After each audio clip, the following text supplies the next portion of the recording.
a circle where real talk flows. 4 different voices, one platform holds.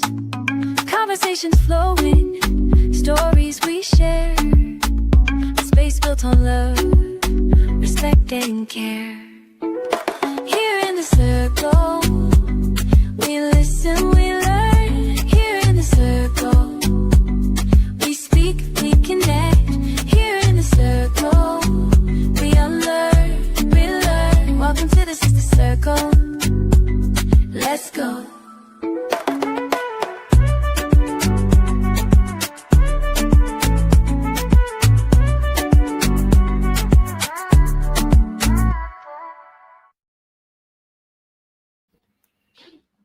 Hi, sisters. Good evening.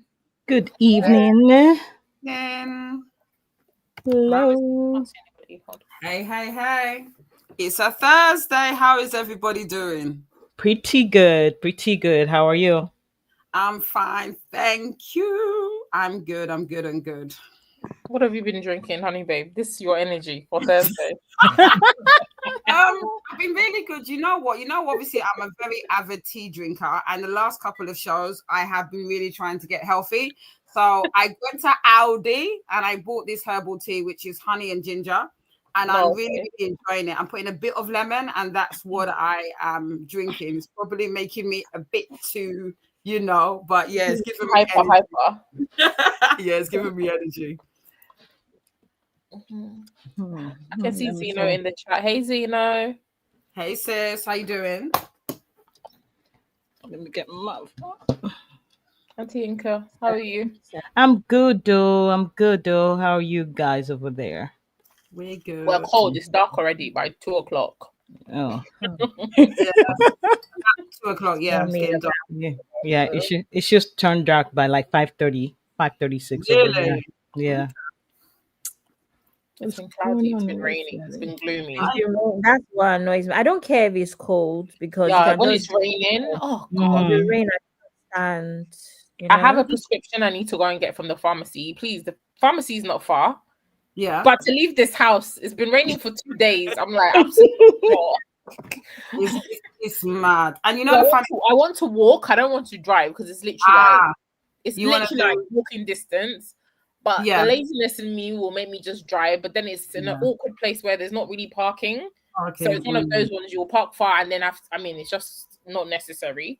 But it's been raining back to back, like the last 2 to 3 days. I'm like, no, I'm not stepping outside. Please.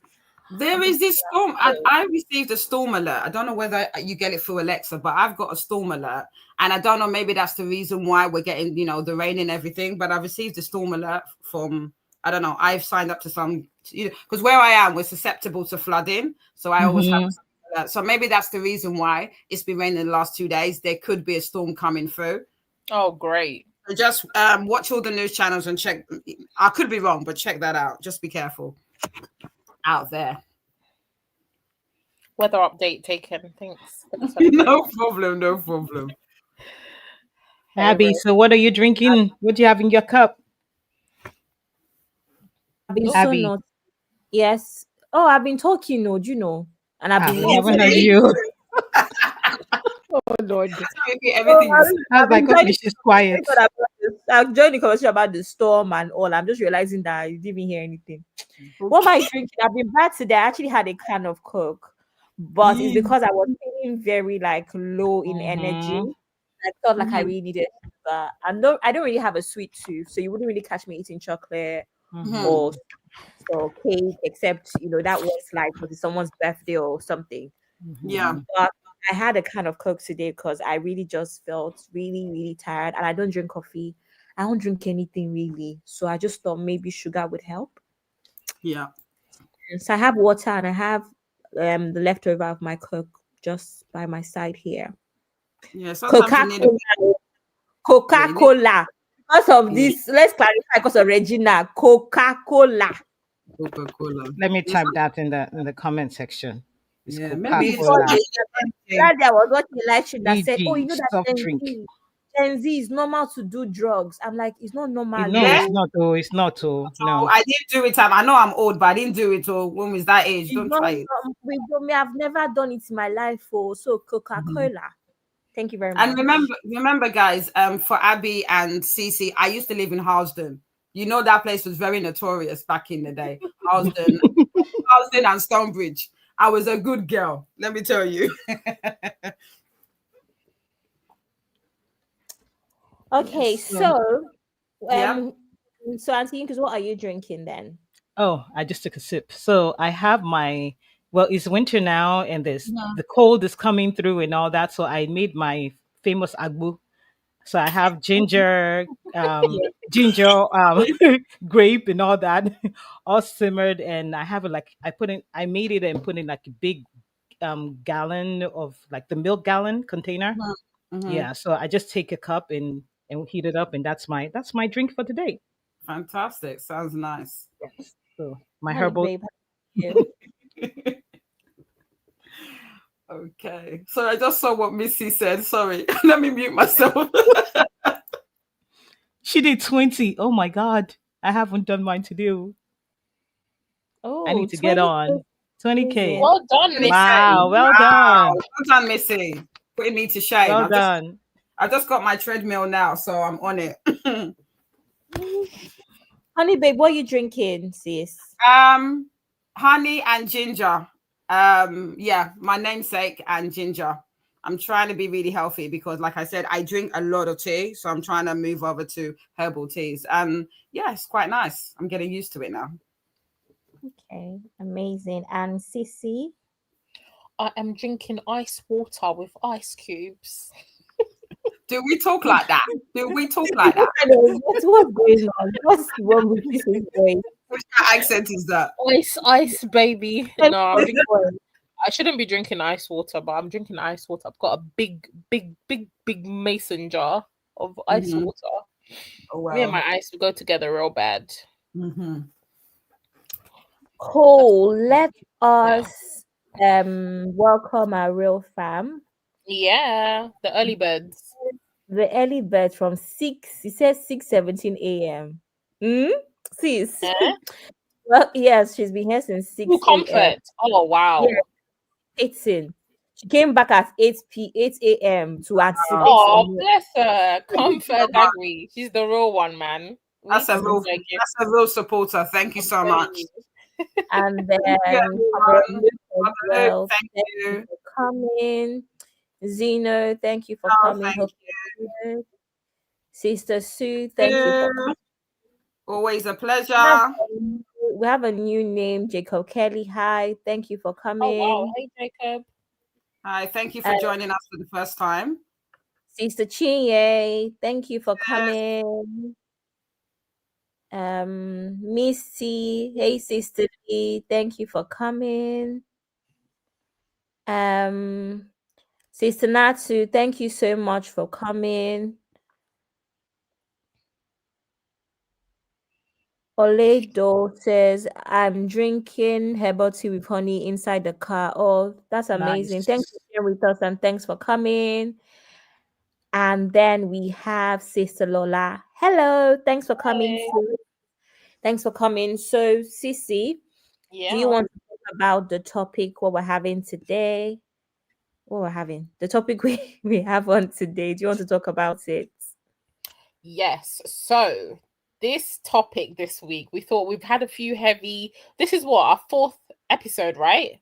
So we thought we'd take a little bit chill, be a little bit playful, be a little bit flirty with you guys, and we are going to explore dating and how it's evolved. Okay, from traditional courtship, I don't know what, love letters, face-to-face connections, to the current times that we're in, which are the trenches, I've heard, of DMs, dating apps, and obviously digital romance. So really, we're going to be discussing what expectations, some of the challenges, experiences of ours, then versus now, to really understand how maybe the way that we're dating through the ages and what's happening.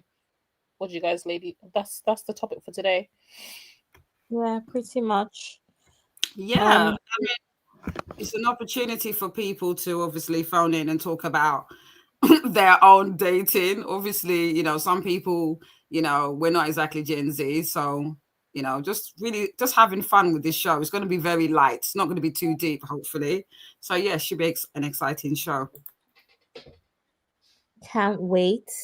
Okay, so we have a few videos things to get through, and then we could just talk through them. So can I go ahead and play the first video? Yes, you can. Yep. What does that mean? I don't get why I'm still single. I don't get it. I'm a catch. What is going on in my life where I don't have a man? Or are my standards too high? Do I box myself in a corner all the time? Like nowadays, men today want to be chased. What happened to masculinity? What happened to chivalry? What happened to men courting women? What happened to that? Back in the day, dating was so much easier and it was fun. Today's dating is hell. You give a guy your number and all of a sudden you don't hear from them until like 3 to 4 days later. What was the point of me giving you my number? If you're not gonna text me, I don't get it. The talking doesn't go as far as the actual app. There are no, oh, let me take you out to dinner. Let's go catch a movie. Let's go to a cafe and get to know each other. What's with all the endless text messages? What happened to men actually planning dates? What happened to it? I don't get it. How do you date in today's society? What are some of your red flags and your non-negotiables? I do not chase men. I don't do it. I did it once, would never do it again. No, never again will I chase a guy. My biggest ick is a guy that can't hold a conversation. Now, I gotta talk the whole goddamn date. I hate it. I don't got time to be dating no guy that don't have no money. I'm sorry. I'm sorry. I don't want to sound shallow, but I've dated broke men my whole life. I have. Now I'm in a place where I have money and I want to travel and I want to see the world. I don't want you to buy me nothing because I can buy it myself. That's not what I want. I want you to have the financial stability to pick up and go on a trip. That's all I'm asking. I'm not asking for no Louis. I'm not asking for no goddamn bust down Chanel. I don't even goddamn like designer.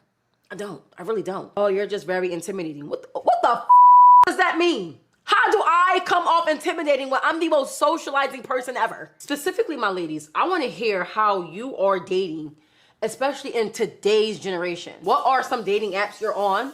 Where do you go to date? And what are just some of your non-negotiables when it comes to dating these men? Because I ain't got time. Anyway, this is the makeup look. I wanted something really cute and rosy. Bye, guys. Sorry.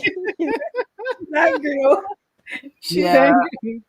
She was a lot, but she's making sense in some respects. I just want to say something about what she said about I don't even like design, I don't even like this, I don't even like that. Let me tell you something. Just because you don't ask for too much doesn't mean that you deserve the bare minimum. Absolutely. Facts. Yeah. I don't think it's bragging rights to be saying I don't like this, I don't like this. It's better for you to like them than not. Because it's still, who are you doing? You're still doing yourself. So because you don't know about certain lives does not mean that you deserve the bare minimum, and does not mean that men are meant to, should I say, prefer you because you're here saying I don't care for this, I don't care for that. That should never be the energy that you give men, in my opinion. But that's what I want to say for now. Yeah, thanks for that. Sorry, I've started again. For me, yeah, I understand what she's saying, and I think for a lot of, it's difficult now in the way, because obviously I don't know how old she is, but I assume maybe 2030s. It's a different landscape to how it was maybe 20, 30 years ago when obviously I was dating. Things are totally different. I remember, like I said, we didn't have apps, we didn't have situationships, we didn't have DMs. It was face-to-face contact. Like I said, I met my first boyfriend when I was doing my A-levels, kind of like a movie. I was, registering for my A-levels. He was doing his BTEC. You remember BTEC? He was doing his BTEC. And it was a case where we just got talking, exchanged numbers, and then we ended up dating the whole time I was doing my A levels. It's a different landscape now. And I think, unfortunately, it's more transactional, and it's very difficult because you have technology in terms of phones and stuff, where there's a lot of technology. There's not this emphasis in terms of physically seeing someone, you know, face to face, being in the same environment. So it's really hard. And I actually feel bad for a lot of you know, people in that age bracket in terms of how dating is. I think when I was dating, it was so much easier. It was very simple. And I feel bad that it's very, very challenging for a lot of Gen Z people. Yeah, that's all I have to say.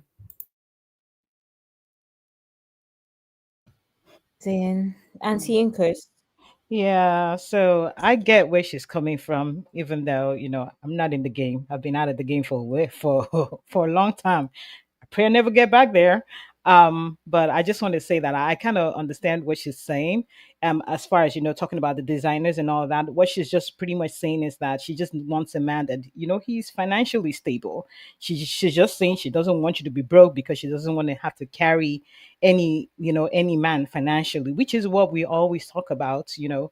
Yes, be with someone, but make sure that you're not the one carrying the financial weight. The person has to be able to take care of themselves, because why you even try to be in a relationship if you can't even hold your own? You know what I mean? So, I mean, but as far as the dating game is now, with everything that I've heard, I'm like, God be with you all. God be with you. And we have some praying to do, sisters, for those that are in the game, that are still out there, and for the, I mean, for the men and the women. It's difficult. What I'm Yeah. saying, it's not as easy as it used to be. I mean, even then, maybe we think it was difficult then? I didn't even think I thought about it then. I think it was easier because you just met people wherever you were, whether it's Mhm. college, university. Now I'm finding, for, you know, the youngsters that are coming up, it's really hard. It's really, really hard because, like I said, back in the day, you started off as friends, and then you were probably hanging together where you most of, like, I had friends that we all hanged around together, guys and girls, and then you eventually, people would pair off, but you was always friends. So it was very natural. You would, you know, be friends, going to the cinema, hanging around, going to parties. And eventually you would find out, oh, one of our friends, whether the girlfriend or the boyfriend, are dating. Now it's really, really hard. It's very kind of like transactional. And back in the day, I know it's different because I'm talking about college and university, much younger. But back in the day, you would get to know the person. So, and then obviously you would have standards, but it's different because you're both growing together. Now, when you're in your 20s and 30s, there are situations where you're at a stage now where you're of maritable age. You haven't got time to waste. And sometimes you asking certain pertinent questions like, you know, well, there's a way you kind of phrase it, but, you know, talking about careers, talking about, you know, finding out how much they earn, finding out if you guys are, you know, equally yoked in terms of finances is very important. But for some people feel that it's transactional, but we need to be realistic in, you know, in the sense that we know very much that a lot of divorces are because of money. So there's nothing wrong with having standards, but I think there's a way you go about it. And I say this all the time, that I think being intentional in your dating and sometimes being friends rather than just jumping into relationships, I think is very important. Because like Uncle B have said, and I hear it now watching a lot of friends that are going through marriage difficulties, it's always good to marry a friend. So sometimes, maybe for some situations, not for all, it's great to be friends first. Observe that person, be friendly, let him see you without makeup, and, you know, see you as a friend before you now transition into a relationship, which is very much, I think, the scenario with UB in terms of his wife. They were friends first.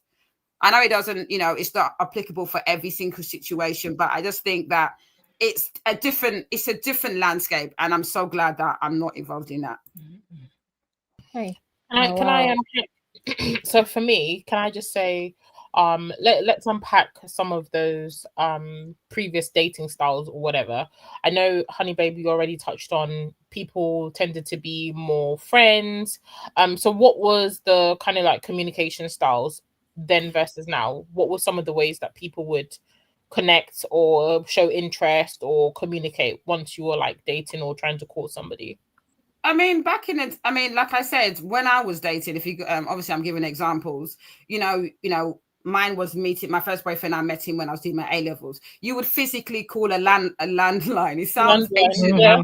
Would literally, I remember we'd have the landline in the living room, and even, you know, the one that, the one with the holes, and it would, you put your finger and it would go. That's what we had in the house. So if anybody wanted to call Honey Babe, my mom would say, let me think of a name. I'm just thinking, you know, Ade is calling you. You know, I'll speak to him, and he would physically come to my house. He would meet my mom, he would meet my dad, and he'll, you know, probably hang around for an hour. And then whether he has a car, I know back in the day, 18, 19, not everyone was driving. We would just get the bus. We get the bus, we go into town, we go to a McDonald's. And it sounds really kind of weird, but I used to love it. I know obviously I'm not at that stage now, but it was nice to go to McDonald's or buy me a milkshake.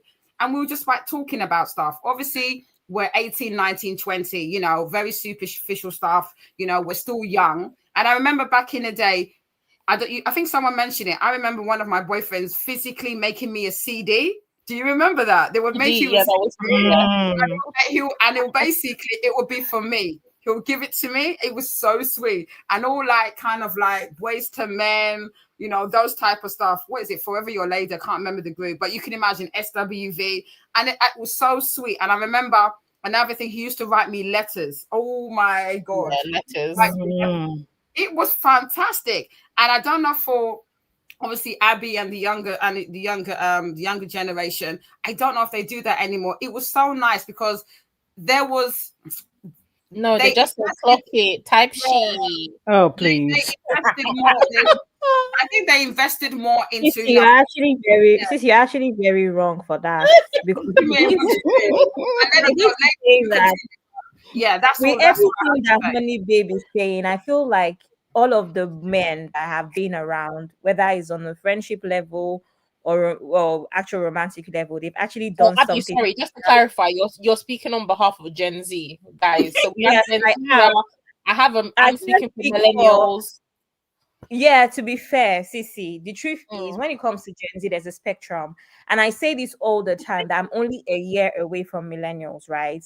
And also, I know, for instance, there's some Gen Z that will still pander to certain things, care for certain things.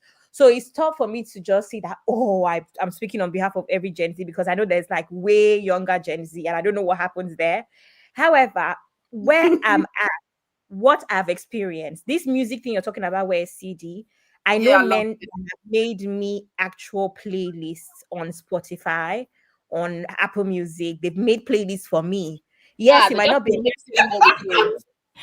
Sorry, about ideas. See, sorry, that's technology, because that's technology. They've just upgraded what we were doing. Exactly.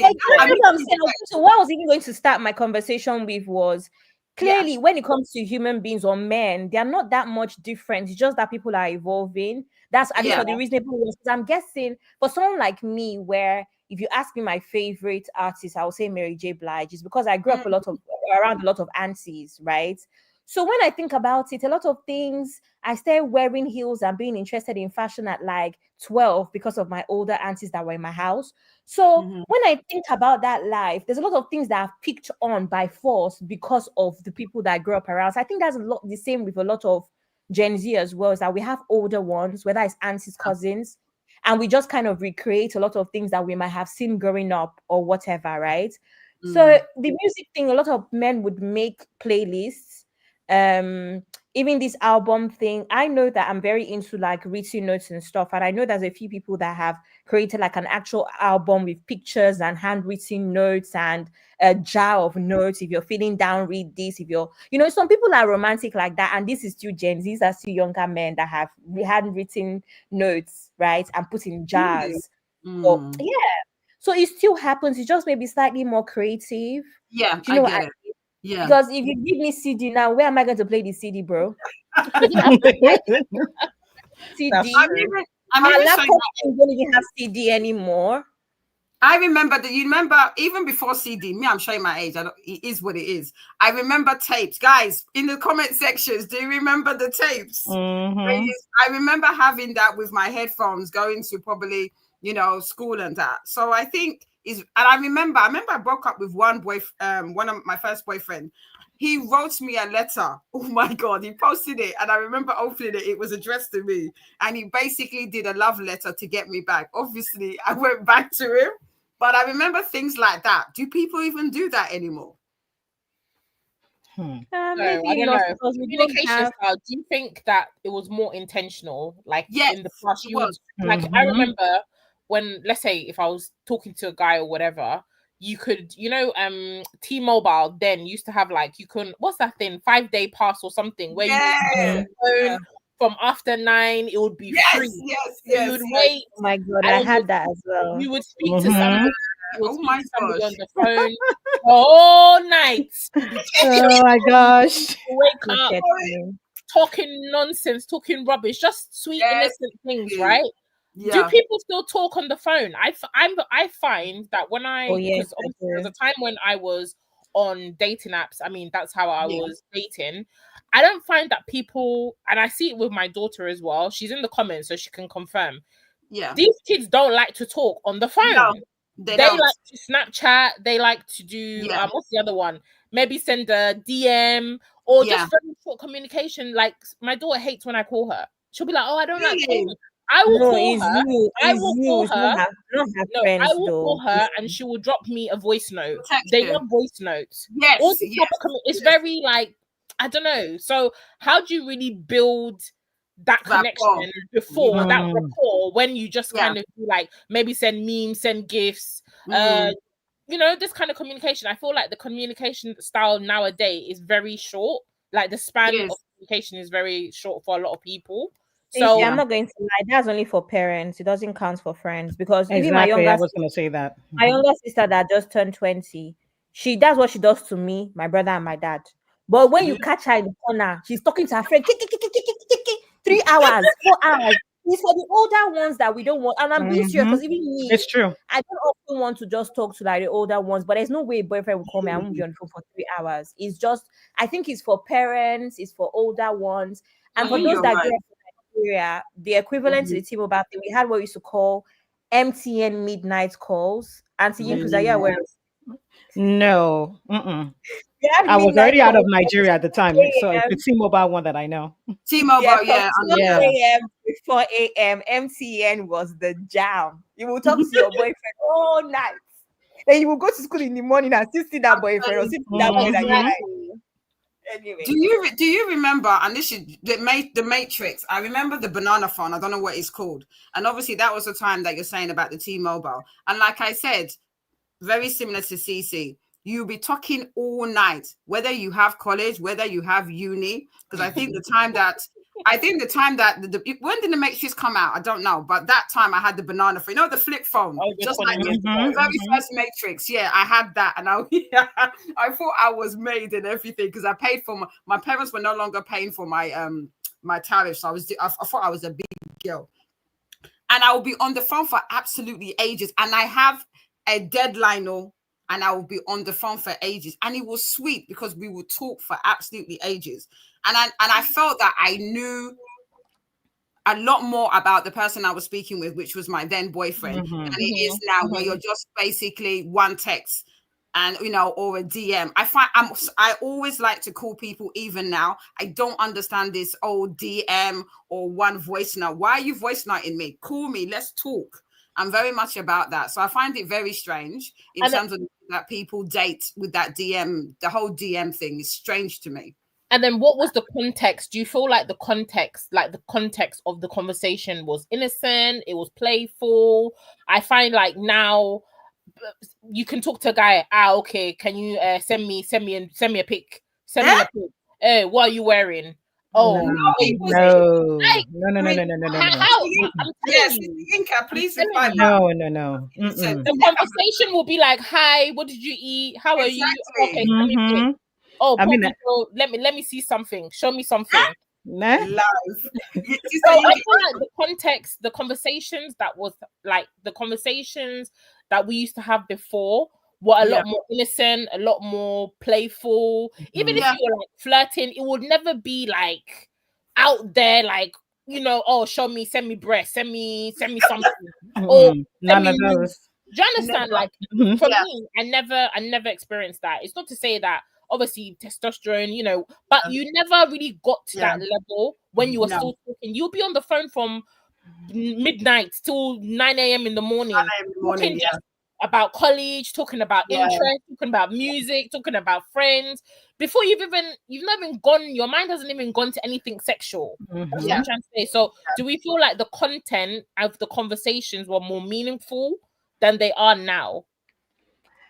I would say that the context of it depends on the age that you are at the time. Because I remember when my husband and I were dating at the time, I was in college. I think I was at that time, I was, yes. So 17, 18. I was 18 then. So we were talking on the phone. It would be midnight, like midnight to like 5 a.m. I think sometimes we'd actually fall asleep on the phone. Oh We yeah. would, yeah, we'll fall asleep on the phone, and then and then some people just doze you up. You wake up, and then you continue the conversation like you never stopped, right? And I remember there was a particular time that I would say, "Okay, you want to go and sleep? Go and sleep." He's like, You'll be "No, like, I no, don't want to you go to sleep. sleep. I still want to talk." So you're on the phone for hours. Sometimes, I mean, by the day two, you don't even remember what you talked about yesterday, but you're going to have the same hours of conversation again. Now, talking about this generation now, where where you get to text them as a parent, or when you call them, they're texting you and all that. I don't see that applying to them with their friends, because trust me, when my boys are home and they're on the phone, these boys can be on the phone for like 3-4 hours with their friends, and sometimes they're mute. They're not talking, and they're going doing all their chores, doing everything in the house, but they have their friends on the phone. So they're communicating somehow, but I think that when it gets to the point where they're actually dating someone, where they want to actually pursue someone, I don't know if it's the dynamics of, I don't know how to approach this person, like going to talk to the person face to face, right? Because I mean, I remember sometimes when some of the older generations would talk, they'll be like, I couldn't go to approach her myself. I would ask my friend to do it for me, like maybe give her a letter from me, or talk to your friend. I like her, something like that. So would it be that the maybe the boys now, they're just not like, they're kind of laid back or not able to approach girls because of why? Now, that's the issue, because a lot of the times they will see a girl that they like, but they're not approaching the person because of some kind of way that they feel, but they really like the person. So what's the issue? I We've think, entered sister, the I think, conversation. Sister Yinka, I personally think that the time that we dated, let's say me and Sister Yinka and myself, the men were more confident. Even if a girl said no, the confidence was there. I remember my boyfriend, the one that I was dating when I was doing my A levels. He just came up to me, said, "Hi, I haven't seen you before. It was my first day. I just literally started my first day registering for my A levels." And he just came up to me. We just started talking. He said that he's doing, BTech, business studies. I said, I'm doing my A levels. And then we literally said, "Can I have your number?" And I was like, okay. It literally was that. It was not that deep. And he was very confident. And I think the guys in the time that I was dating in my 20s, they had so much confidence compared to now, where a lot of men, for them to go up to like Sister Yinka said, go up to a lady and say, "I like you," they will, it's hard. It could be hard for a lot of them. And so the DMing and the texting is easier for them than actually. And then you would have situations where a lot of us used to hang around with a group of our friends. I don't know if you did it, Cece and Abby. We all had friends. So you would have a friend that would say, "Oh, honey, babe, my friend likes you," or and vice versa. So that's how it used to be. You used to have a whole bunch of friends, and someone would give a letter or give a message that, "Oh, my friend likes you," blah blah blah blah blah. That's how we used to do it. So it was so much fun. And in terms of the phone call, Cece, I used to do it all the time, and we would talk up until 5, 6, maybe 9 o'clock in the morning, and there was never anything about show me your dish. It was a different time. We didn't do that. No, at all. Even if it was smart, they say that, "Oh, I really like you, honey, babe," or but it was never anything sexual. We just didn't do it. Now, this is us talking for absolutely hours. Sometimes we'll be talking every single day from Monday to Sunday, talking for hours, and it never came up. It was just a different time set. Okay, I think that is important for me to explain that when it comes to Gen Z, there's two categories, right? There's absolutely Gen Zs that have a good head on their shoulders, are about a very normal life, and there's the ones that I don't even understand them. I don't want to label them, but something is not quite right. Now, with the Gen Zs that I'm speaking for, I believe that all of these things haven't changed. I don't think all of these things have changed. Myself, my friends, my associates, my acquaintances, I know for a fact that it is compulsory to speak to your partner every single day, couple times a day, check in here and there, work or not, right? Good morning, good night is important, you know. However, I've also seen takes on the internet. I don't know people like this in real life, only on the internet, that claim that, oh, it's not necessary to speak to your partner every day. It's not that deep, right? Wow. Which again, that's the different spectrum of the Gen Zs that me, I do not know in real life. But generally, I think it's important to approach this from a positive standpoint. And all of the Gen Zs, so which I'm going to speak on the actual positive Gen Z, right? They also do the same things. Like I said, even from back in day to date, I've never dated anyone and we haven't spoken for hours every day, if that makes sense.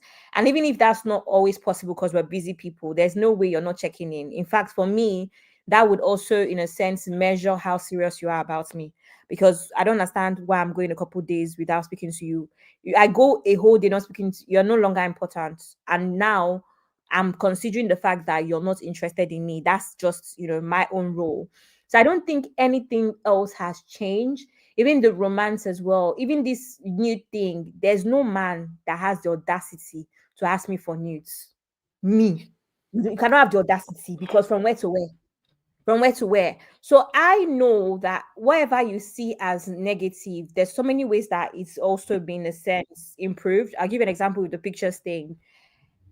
Just the way, I don't know, I feel like a lot of back in the day, a lot of people also dated people that they were around, whether it's schoolmates, whether, because remember that now we're meeting people. I could meet a guy that lives in Manchester because of the internet and because of online dating. Most of the time, I feel like back in the day, people met people in the actual spaces that they belong to, whether it's church or school or whatever. So you got to see your partner. So think about it now in a sense where I have a man that's in Manchester. It doesn't have to be news, right? This is just also in a way communication where we're using Snapchat a lot, we're using other apps. Mind you, all of my relationships, my partners probably followed me across all social media platforms. That means we're sharing memes and laughing like, oh my God, did you see what Beno boy did today? It's a talking point. So me sharing a picture where I'm like, oh, I'm just getting back from the gym. I'm so sweaty from the gym, whatever. That's not necessarily sexual. That's my experience with sending pictures to men. I don't send naked pictures of myself to men, and men wouldn't dare ask me because you're going to get blocked. And quite frankly, I always say this, sometimes when men approach you a certain way, you have to wonder what energy you're even putting out there for them to have that energy towards you. So personally, I don't know people personally or friends with people that fall under the category of women that send nudes. It's another thing when you're in an actual relationship where you guys have that sort of where you guys are already having sex and you send a picture in your nightwear with a little peekaboo, whatever.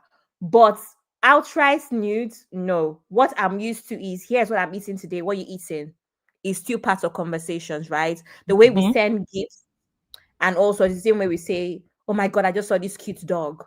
You're sending pictures to your partner. It's part of conversation. That's about in pictures. So yeah. Okay. So in terms of intentions and expectations, so I'd say in the past, then I feel like there were clear goals. Courtship, for example, people knew that, okay, I'm courting this girl. The intention is that I want to get married, or it's at least going to lead to a serious commitment. As opposed to now, where people are there's a lot of, I can't even say gray. Whatever color is outside of gray is that color.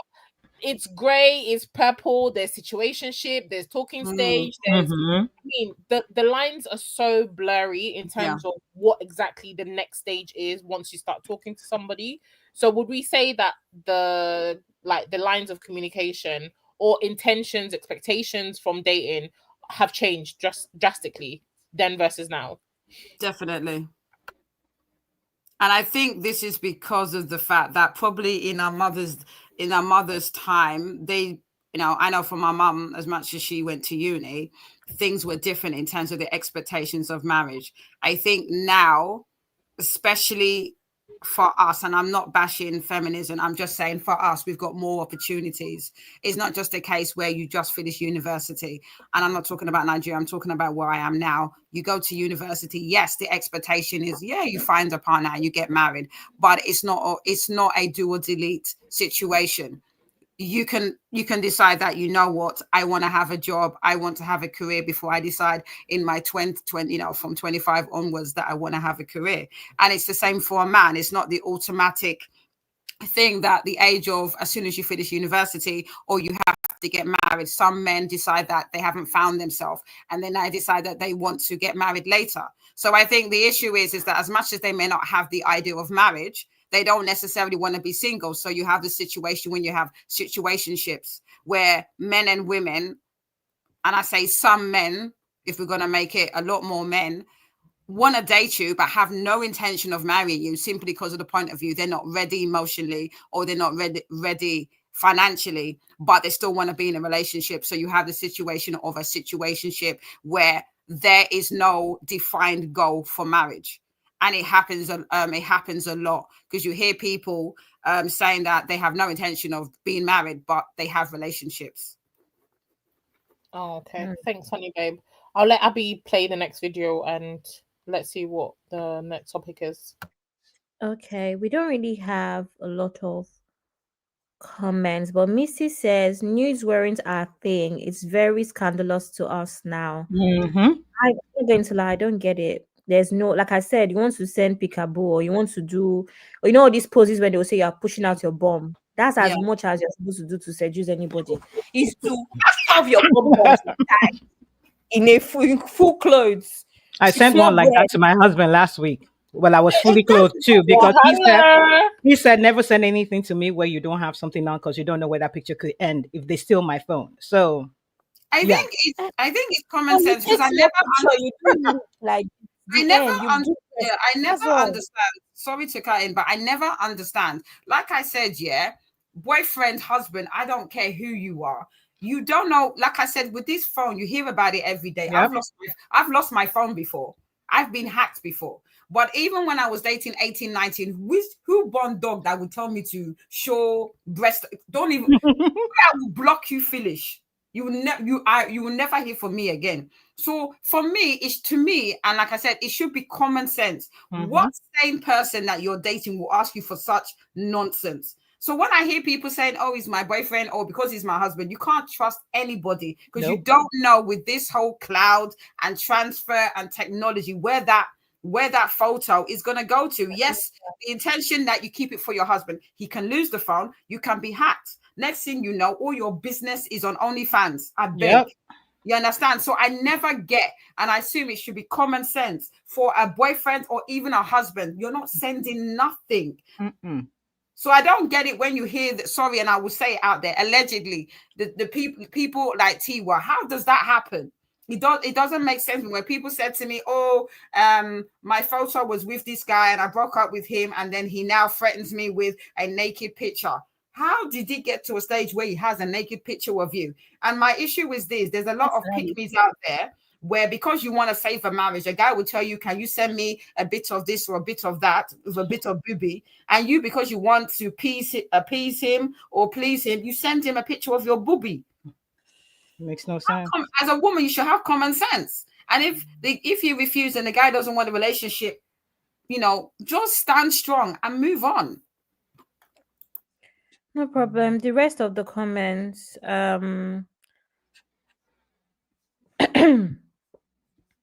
Sissy and her daughter in the comments. Sissy, I'm going to ban you from Bora Bora if you continue like this. Zeno says, the more you let them, the more they ask. I dared the man, honestly. Actually, I have been asked and he was blocked. Didn't even explain. Oh my gosh. No.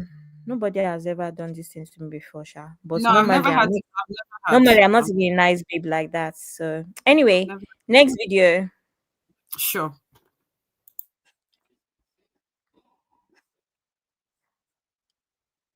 Idea is just horrible.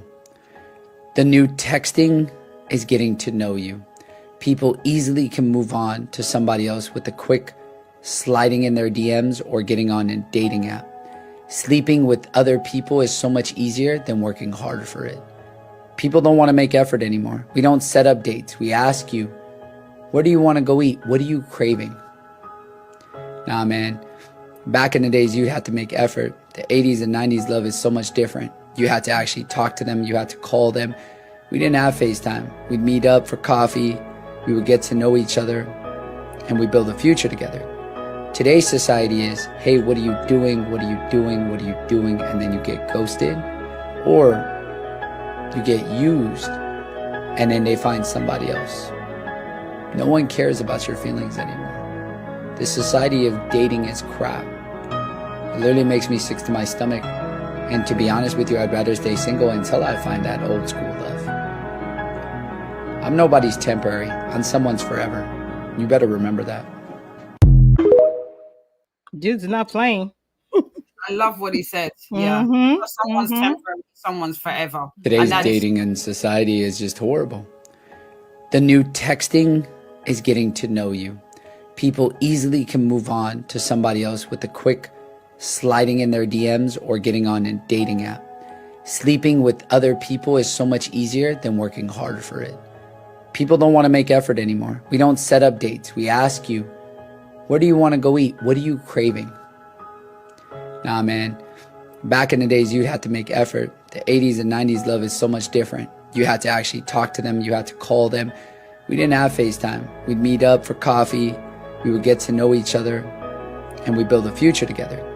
Today's society is, hey, what are you doing? What are you doing? What are you doing? And then you get ghosted, or you get used, and then they find somebody else. No one cares about your feelings anymore. The society of dating is crap. It literally makes me sick to my stomach. And to be honest with you, I'd rather stay single until I find that old school love. I'm nobody's temporary. I'm someone's forever. You better remember that. Aww. He sounds so sad. I do like what he said. I did like what he said. Yeah. Okay, so pick apart what he said. He said that's why you use them first. Abby. I agree with what he's saying, because like I said, I agree. I think, why does dating, let's pick one thing. Why do people feel that dating is, I think he's trying to say that it's emotionally cold. Obviously, without, there's too many choices, maybe less accountability. Also, instant gratification culture. Somebody will talk to you today, then they'll see somebody else. They'll like that person. They'll go start speaking to that person, or and this ghosting culture as well, where people just leave people kind of just hanging. So let's go into that. What that's about. Sorry, honey, baby. Before you say anything, let me just say that what I just said is what is going on. Everybody's calculating that they need to be the ones to use and dump and run away and first. Just saying, but yeah, go ahead, honey, babe. I think from my experience is exactly what he's basically saying. My experience, for you to travel, like I said, my boyfriend that I dated in with my A-levels, he lived in Chiswick. I lived in Wembley. He took his time. Like now, you can just basically FaceTime someone. You don't have to physically drive, or if you don't drive, physically make your way all the way to where I live. When my boyfriend was dating me, he had to travel from Chiswick all the way to Wembley. That's the intention, because he had to travel nearly an hour and a half, because remember, he wasn't driving at 18, to come and see me. That's the intention. That's someone that obviously likes me enough to leave his house and come all the way to come and see me, pick me up potentially, and then we go out to the West End or wherever. I remember I would look forward to our dates. Most of the time we used to have our dates at the weekend. We would date, as in we would go to a house party. Back in the day, we went to house parties. We would go to dinner, actual dinner, to restaurants. Very similar to what he said. Now it's, what are you doing? And FaceTime. I remember there was this guy wanted to date me a year ago, and I was working, and he had the audacity to say to me, "Oh, can I pop into your house so we can have a coffee?" Our very first date. Yes, our very first date. I said, "Please don't come to my house," and I blocked him.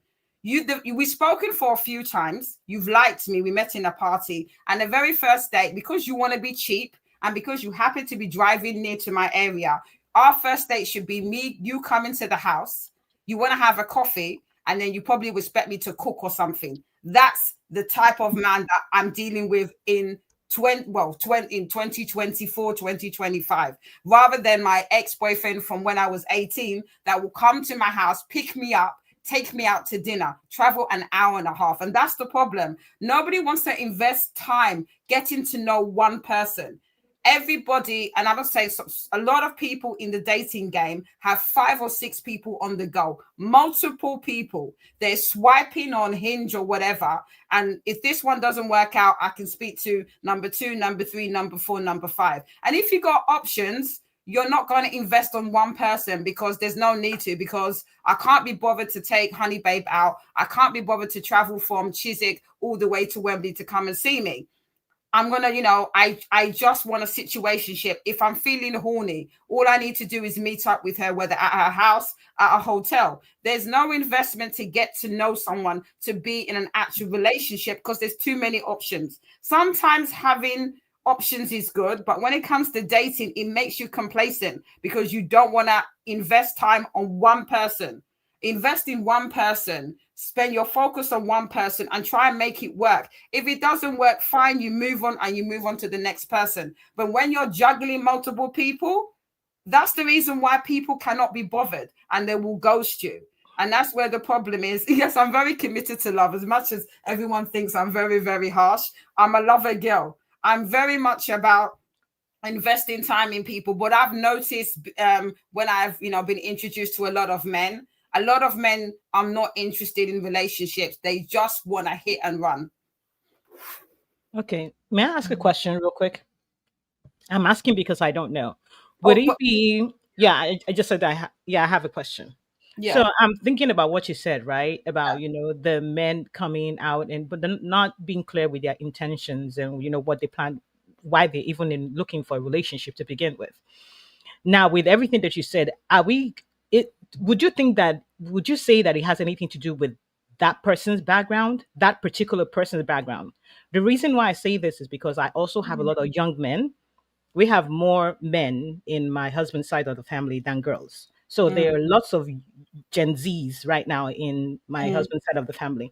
And I know that a lot of these guys, they'd rather not be in a relationship because they're not ready for marriage yet. And they're not looking for one because they feel like they're not really ready for marriage yet. They know exactly what they want, but just because they haven't gotten to the place where they want to be personally, they're just not ready. So they don't want to maybe start dating someone when they know that they're not really ready for that time yet, because they're actually close to that age where they want to, you would think that they're looking to settle down. So just so that it doesn't come off as though, oh, I'm dating you now, the reason will be that we're dating to get married, right? But that's not it for them. So instead, rather than be dating someone, they'd rather not date anybody right now because of the things that they're working on. I'm saying this because I also have my son. He's going to be 21 in December. Yeah. So he also said, because once in a while, I talk to them, I chat with them, and I'm like, okay, so you're in school now. So is there any girl in the? I'm like, well, you haven't told me there's any girl, anywhere. And he's like, nah, mom. I mean, what would I be dating for? I'm not ready for any of that. Like, I have to have a reason why I'm dating. And that reason will be, I'm not dating just for dating's sake. I'm dating for marriage, and I'm not ready for that. So there's no need for it. Right? Yeah, but the thing is that's what I think I mentioned that before. The reason why it's the way it is. I would rather whoever it is, whether it's a man or woman, not date at all. I think the problem I have, if you know that you're not ready emotionally or financially, do not date. Be single. Well, my problem is that a lot of men and women, I'm not just going to make it just about men, have no intention for various reasons why they are not ready to be married, whether it's financially or they're not ready maturely because of career. And you're still you're putting yourself out there. And the other person that sees you on an app or meets you and you now, correspond, exchange numbers, thinks potentially until they speak to you. And obviously with time, you find out the person is not serious, but you've now wasted that person's time. If you are not ready to be married, I think, like Sister Yinka says, you should not be dating anyone. Just not waste anybody's time. And in terms of what Sister Dupe said, I respect what she's saying, but I just think personally, I have a real problem with someone where you're dating me and I'm hearing you're speaking to 5 or 6 different women. I will end it. I'd rather someone be focused on me first. If it doesn't work out, fine. But I have a real problem where you're swiping 5 or 6 other women. I don't think you're a person that is intentional. I understand it's the recipe for 2025, but when I was dating, the time, I still have that kind of novelty. Every time I think about when I dated at 18, I have this smile on my face. Those were the good old days where people were very, very intentional, as young as we were. I just think that it's too much of a transaction where you've got my number and you got 10 other women. I think, to me, that's too transactional. And I personally wouldn't want to date someone that has 10 other women's number. But I also want to I also want you to keep in mind that what you're saying right now about the men or the women having potential, other people that they're dating, it's not a problem of 2025. It's always been there. True. And actually, it would have actually been worse back then if they had access to cell phones and all of these gadgets. Because look, we're talking about 20, 25 years ago. You get what I mean? Imagine the things that these guys and these ladies used to do, and they didn't have access to like cell phones and all these gadgets and all this, computers that we have now. So if they had it then, it would actually be worse than 2025. I don't agree, because I just think that I've been every single guy, and don't start making out that I'm some kind of person. I had a few boyfriends, let's just be real. But I was lucky in my experience. Every single boyfriend I had was intentional. It just broke up. We broke up for various reasons. But I'm going to say this now. When I dated, every single relationship I had, there was intentions to get married. Things did not work out. In 2025 now, for me, a lot of people are going into relationships and they're not intentional. So I agree. I personally disagree with you that if they had cell phones now, there would be this transactional situationship. I don't agree. I think back in the day, love was love. You had the SWV, you had the Mary J. Blige, and everybody was in love with love. It's a different landscape now. Yeah, the Mary J. But remember, the Mary J. Blige was. I know her love life was messy. I get it, but I'm just saying. No. I'm not talking about her. I'm talking about the music that you like. The one guy is playing that same track for 5, 6 women on the same CD that you're listening to. I'm just trying to say that this problem that is now just didn't start now. It's always been. Yeah, probably. But in my Abby, can we get another perspective, please? Sorry, yeah. Can I just say that again? I'm going to only speak from a reasonable Gen Z standpoint. I feel like with the dating thing, I hear what first thing says. Let me address what Sis Dupsy Thought said. I don't think it's advisable to focus on one person in dating today. Dating is a marathon, not a sprint. Times have changed. I agree with Honey Babe where my preference would be I talk to this guy, whatever, and we either get along or do not, right? But my issue here is it's no longer feasible, even for my own sake. I've realized that I want to even have something to compare to. And this is coming from someone who has tried to be fair, my dating life has been very simple. I've had 2 long-term relationships, literally. The guy I dated throughout uni was single for a year and a half, and then the guy that everybody knows, we've spoken about him, that I was engaged to 4 years. Literally, how old am I, right? So I feel like I've dated those 2 people solidly, and then I've spoken to people here and there, and I just never ended up dating them. So for me, those 2 people, it was very simple. I met you at uni, we liked each other, boom. The second guy was actually introduced to me. Someone told him about me, and then he pursued me. So I've had very simple situations where people were very focused on me. However, now that I'm dating, I'm even realizing that I actually want to be able to compare these guys and let the best man win. It is even for my own good. Forget them for a sec. Remember that I'm even, in a sense, being selfish, where I found that I can't actually really figure out what is on the market when I'm not a serial dater with someone who has come out from a long-term relationship where she's going to get married. Let them do what they have to do. I don't have to say to anybody that, oh, I'm dating 10 other men. No, it's not your business, and it's also not my business. The only thing is that me, which I've discussed with the sisters before, I've also made a decision about what I want to do with my body. when it comes to bedroom situations as well. So we don't also have to, it's very important that we don't confuse talking to people and going out with people with even bedmatics or whatever happens in the bedroom. Because for me, like I said to the sister in one of our meetings, I've decided that for clarity, I no longer want to include that in my relationships. Moving forward, being there, done that, it is not necessary. At least not in the first couple months, right? That is that. So I think it's personally, I think it's important to be able to compare. And then to say what Sisi is saying, and Yinka, the problem is most of them don't say that. They just sell you dreams and waste ladies' time. And Yinka, this is the problem I have with people. Again, my own point of view, if things were normal, I would have preferred the system where we could be at uni together, we could be talking, and we could be willing to build to wherever we want to get to. Under normal circumstances, I promise you that is what I would prefer. I would prefer to meet a young man and build with him. It's just that most of the time women end up losing. Right? That's the reason why we no longer do it anymore. It is scary to build with a man. The man will not decide that, oh, in 5 years' time, I don't really like you anymore. Or you will not find out on Instagram that he's marrying someone that introduced to you as his older sister. It's crazy. So being there, done that, and I realized that it's not worth it anymore, right? So Sisi, I realized that it's not worth it anymore. So for me, the issue I have with a lot of these men and their situationship is that they're always just, tell you dreams. It's a case of, I'm not ready now, but I love you. It's definitely going to be you, just not now, just not now. And quite frankly, I'm not going to lie. Again, speaking from a responsible, I know men are different from women. Speaking from a responsible Gen Z standpoint, I would rather not be in a relationship, do anything with anybody, than just be with somebody just because there are repercussions of being in a relationship. There are repercussions of sex, and that's why I don't believe in casual sex.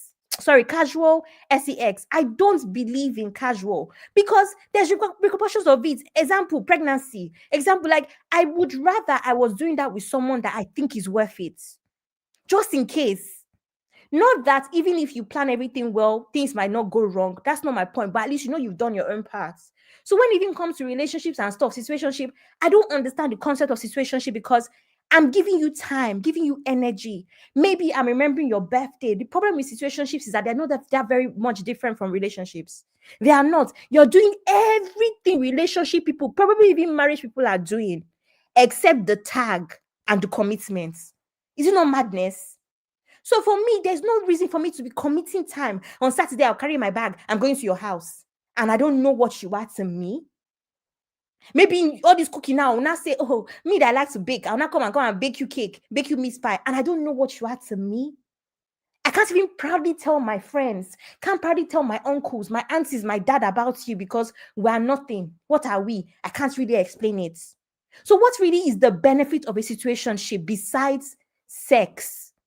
And why is sex that important? For me to give away all of this goodness for nothing in return, or potentially nothing in return? That's my issue with the situationship thing, where I'm not ready for marriage. If you're not ready for marriage, focus on your career. If you see any girls that are interested in one night stand or whatever, do that. Just make sure you're protecting yourself. But don't pin one girl down for 2 years in the name of one day I may choose you or not. I don't agree with that. That's the problem I have with all this. I'm not ready. I'm not where I want to be in my career. Focus on your career then. So that's what I have to say. Ooh, felt that passion. Felt that passion. See, when you screamed, why did you scream that time? See, what did I say? What did I say that made you scream? I said, if you see them on Instagram marrying the friend that they introduced to you, I said, damn, shots fired. Those that get it. Those that don't. Inside, Abby was spraying bullets. She sprayed me as well. Oh, you sprayed me, Abby. No, but you're right. Situationship thing, I don't know. I don't get it, to be honest. Yeah. And I feel like nowadays, there are too many gray areas. Like I said, it's not even the color is not even gray anymore. Even though, Auntie Yinka, you're saying that, men have always been playing the game. It's true. Women have always been serial dating. It's true. But I think now it's just too... Sorry, Sisi. I'm so sorry. Yeah. Uncle Ben, welcome, sir. Welcome, Uncle Ben. Welcome, Uncle Ben. We need you here. Thank you for calling in. Sorry, go ahead. So I feel like sorry, what was I saying now? I've lost my train of thought. Nowadays, even though those things are happening, I feel like nowadays, because of social media, technology, things are just out there in the open. You'll be able to see that your man is liking another woman's picture. He'll be liking pictures, like we've had this conversation before, Abby. People will be liking his pictures boldly, right? He'll be interacting, or he'll be talking to other women. He'll be telling you, somebody could see him out on, I don't know, you can see the person on Snapchat in a party. You'll see him on a date with another. It's just more in the open now.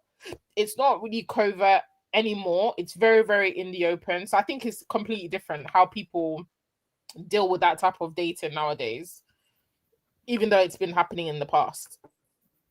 Uncle Ben, what do you have to contribute? Wait, before Uncle Ben contributes. Oh, wow, Zeno, thank you, sis. These are a Bora trip, eh? Hey! The money are getting the money's fab.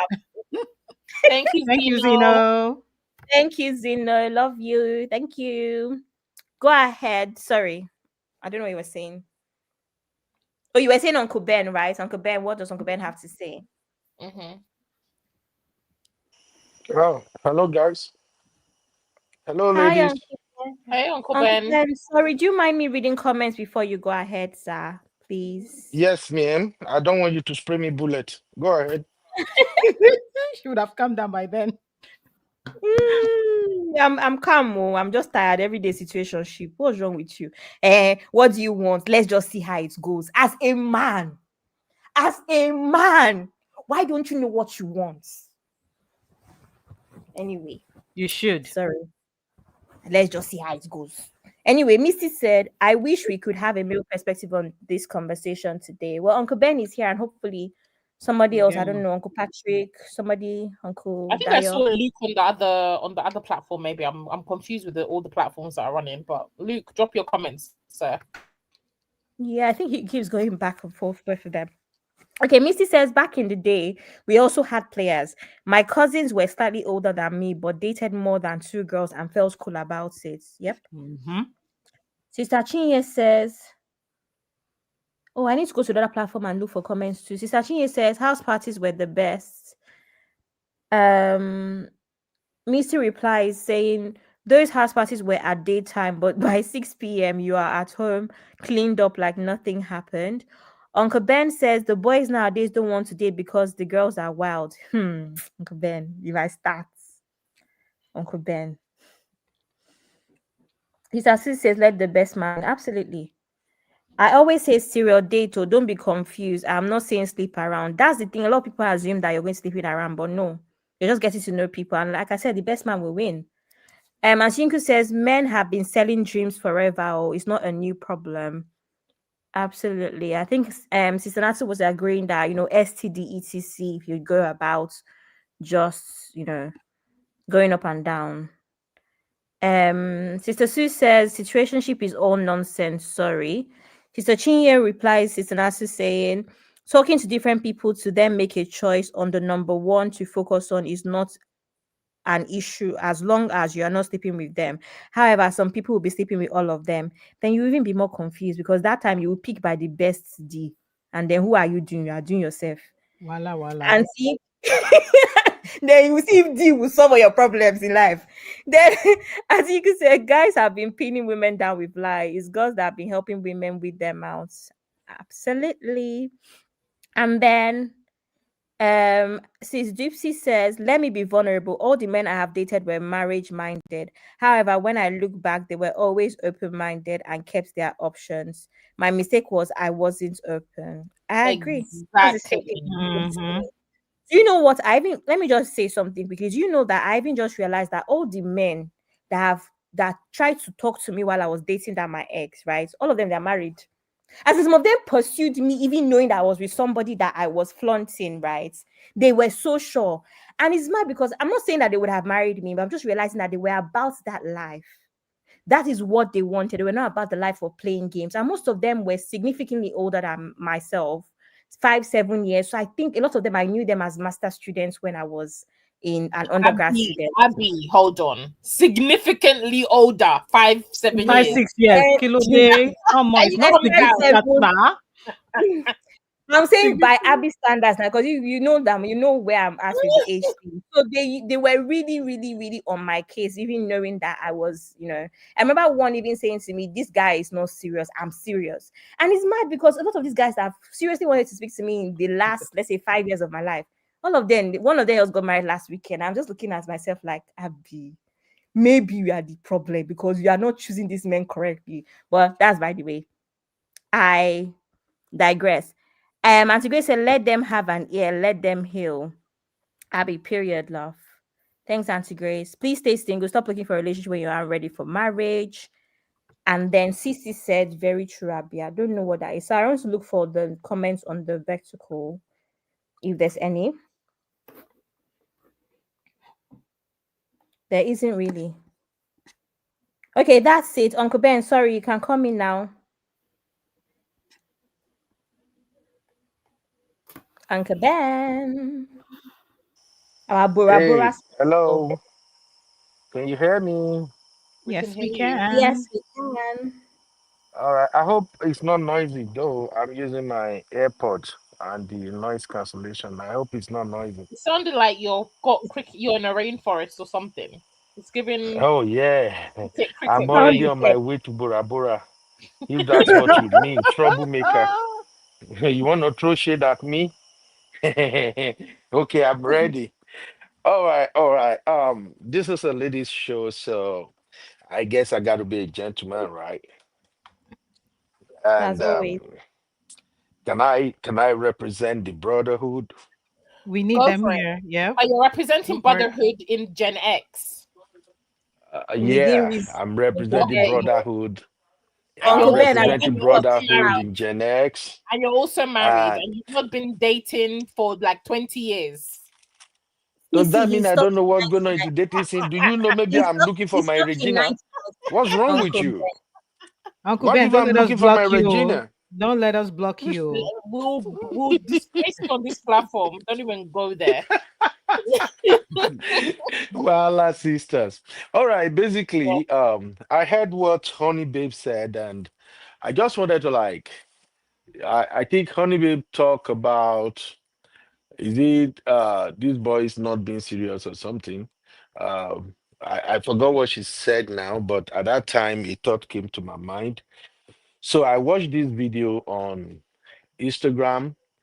So this lady, I think she has a son. The son is 17 years old, and she asked her son, if you're gonna advise boys your age out there about dating, what would you say?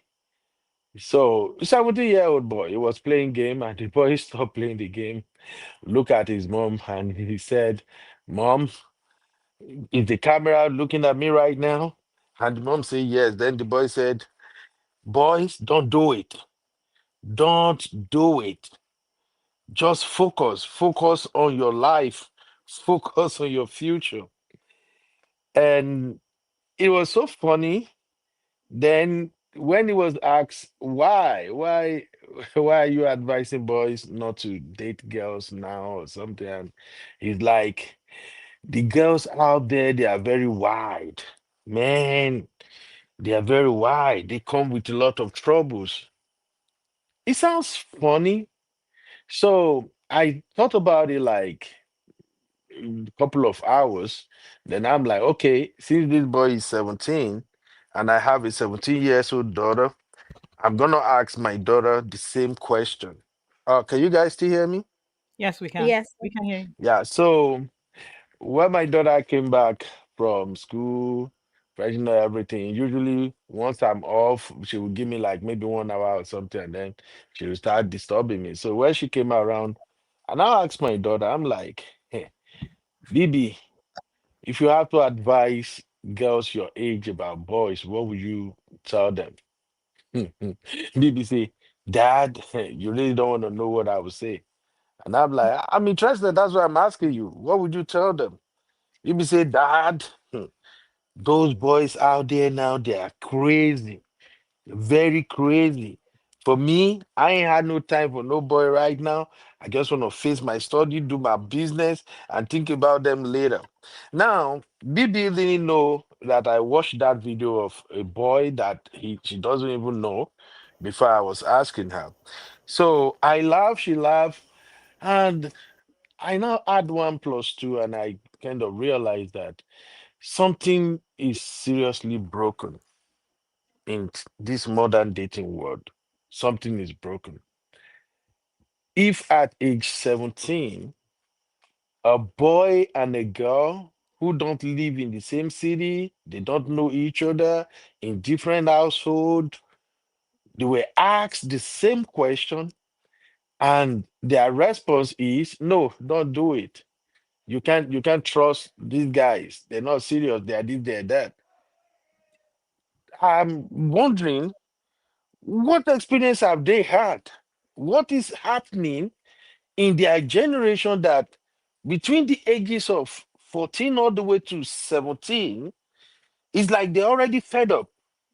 They're already fed up dealing with each other. I don't know if you guys get the picture I'm painting here. Mm-hmm. It's like they already got to a place where they feel like, no, no, no, no, no, no, no, no. The dating scene is corrupt, it's difficult, it's not okay. So as a parent, that got me worried, like, what exactly could be the problem? So I tried to look inward. My daughter, she has been a very, very decent girl, even though her own wahala is either she's disturbing me or doing her thing like girls. Normal, she doesn't do anything outside her age range. And I know one time one boy find out come to her house when she was having her birthday and brought flower. I think her 50th birthday. Since then, I've never seen her like messing around with boys or bringing boys or something.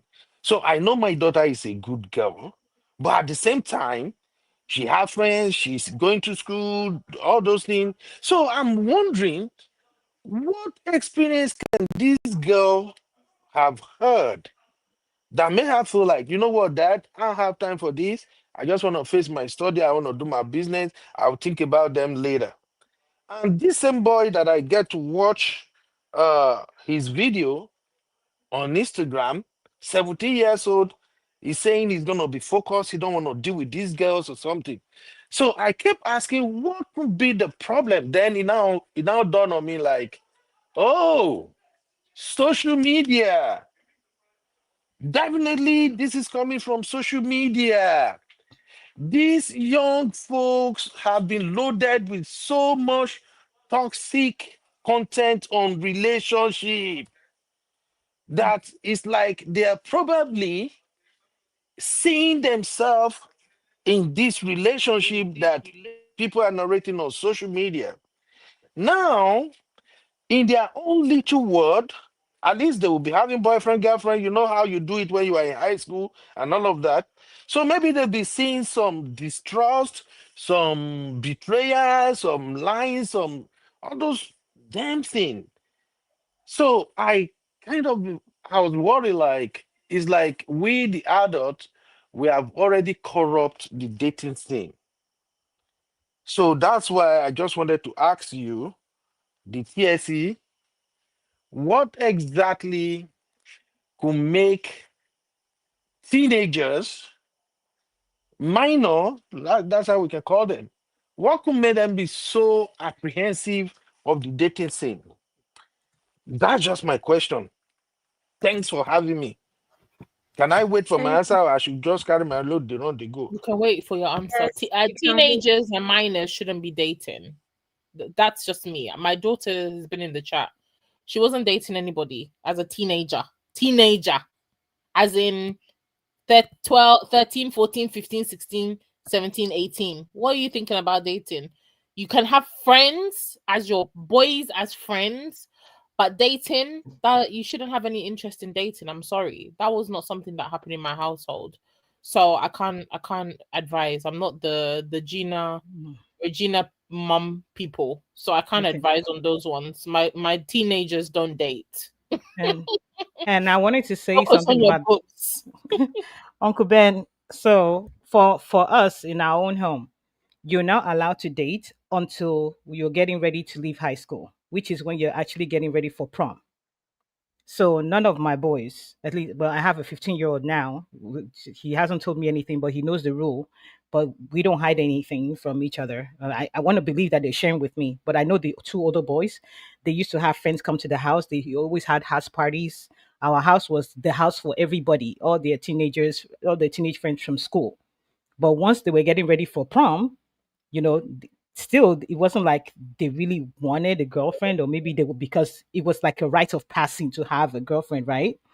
One of them had a girlfriend, the one's about to be 21 now. The other one actually went to prom by himself. He said no, he's not ready for it, and he still didn't have one. So that's just to say that I don't even know what to say about that, because I don't know how I would advise a teenager about dating, but I know how it is crazy now, but I think it's all because of the toxic things that they consume online and in school, and that will be us as a parents to have to handle that with our child. If it's something that you allow in your home, but for us, it was not something that we. I mean, we had a clear rule on that one. Okay, now maybe if I Honey can babe. make it clearer, when I say dating, not in the way I look at it, not in the Western world crazy one where they start going to restaurant, going out late night or night or wherever. No, I'm talking in terms of already, even right now, they might not say they are dating or something, but I think they have girlfriend, boyfriend or something like it used to be. Maybe they're just not doing the do. So that's what I'm saying. But it's not the dating where you come and pick a girl, you go out, you go spend from 6 p.m., you are there all the way to 10 p.m., 11 p.m. That's not the one I'm talking about. In terms of, okay, friendship, kind of boyfriend, girlfriend thing, that's the one I'm talking about. Okay, honey babe, what do you think? Yeah, I don't really, you know. I dated when I was 18. I think I was 18 and a half. As I said before, I met my boyfriend when I was doing my A levels. I was living with my parents, so it was just, for us, it was just sweet love. We met during the day. I met him at college. I dated him for almost, well, till I was almost 25, 26. So it was a very long-term relationship. It really depends on the parent. I think my mum knew I was very focused on my studies. So for her, she knew the type of person that I was. And I think it didn't distract me from my own studies. Like I said, I've had a very different upbringing to a lot of people. So for me, it was just normal to have a boyfriend at 18, 19, especially when I was doing my A levels. Obviously he came to the house, they got to know him. And so it was a case where there was curfew. I couldn't be home any later than maybe 6, 7, 8 o'clock. Most of the times when I did meet him, we were in college together, he would walk me home, and that was the end of it. So there was no late nights. There was no going to parties until I was almost like maybe 19 when I finished I think when I was in the middle, because I had to retake one of my GCSEs. So I didn't go to uni until I was almost, say, 18 and a half, nearly 19. And then obviously I went to uni and we still were dating. So it really depends on the parents. I know that I was brought up very differently to a lot of people. So my parents obviously trusted me a lot because I was very focused on my studies. So that's all I can say. At the same time, I've got boys and I wouldn't encourage them dating. So I'm a hypocrite, I suppose. I wouldn't encourage dating until probably, I think for me, once they're 18, 19, my son is taller than me. I think once you have conversations with your children, and I've always made it that there's no compromise when it comes to school. You do your homework. He's 13 now, and you do your homework, you do everything. So for me, once they're 18, 19, they finish their GCSEs, they're doing A levels. And my son is obviously doesn't even talk about girls 13, 14. He's very much about his studies, even though we fight about it every day. If he was to say to me he's interested in a girl, I would have a concern. But if I saw that he was focused on his studies and he's 18, 19, I can't really, what am I going to do? Start telling him no. Once he leaves the house and, he could be meeting someone in college, I'm not that type of person. I'm going to be screaming and shouting and just acting crazy. I can only advise my son, but the focus would be on his academics, 18, 19. And if he wants to be friends with a girl and date, as long as he's under, as long as I'm observing everything, I'm seeing who the person is within reason, I would probably allow it. I would rather he brings the girl home than him doing it in her house, or he's doing it in someone else's house. So I would rather be seeing and overseeing what's happening. So 18, 19, I would encourage him to bring the girl home. Let me see her. Let me be seen, let me find out what the girl is about, rather than doing what most Nigerian parents do. No, never, ever. And then you now see them doing it outside and you've got no control. So that's just my take. Okay, so I wanted to just say something real quick about dating, right? I know that in this day and age, it's like there are different definitions for dating. So I wanted to make it clear. For us, dating is you're exclusive with that person. You're only with that one person. You're talking to that person as a girlfriend or as a boyfriend. That's how we raise our boys. So if you say you're dating someone, you cannot be telling me that you're dating someone. It's just talking stage, and then you're talking to another one, talking stage and talking stage. Talking stage. Why?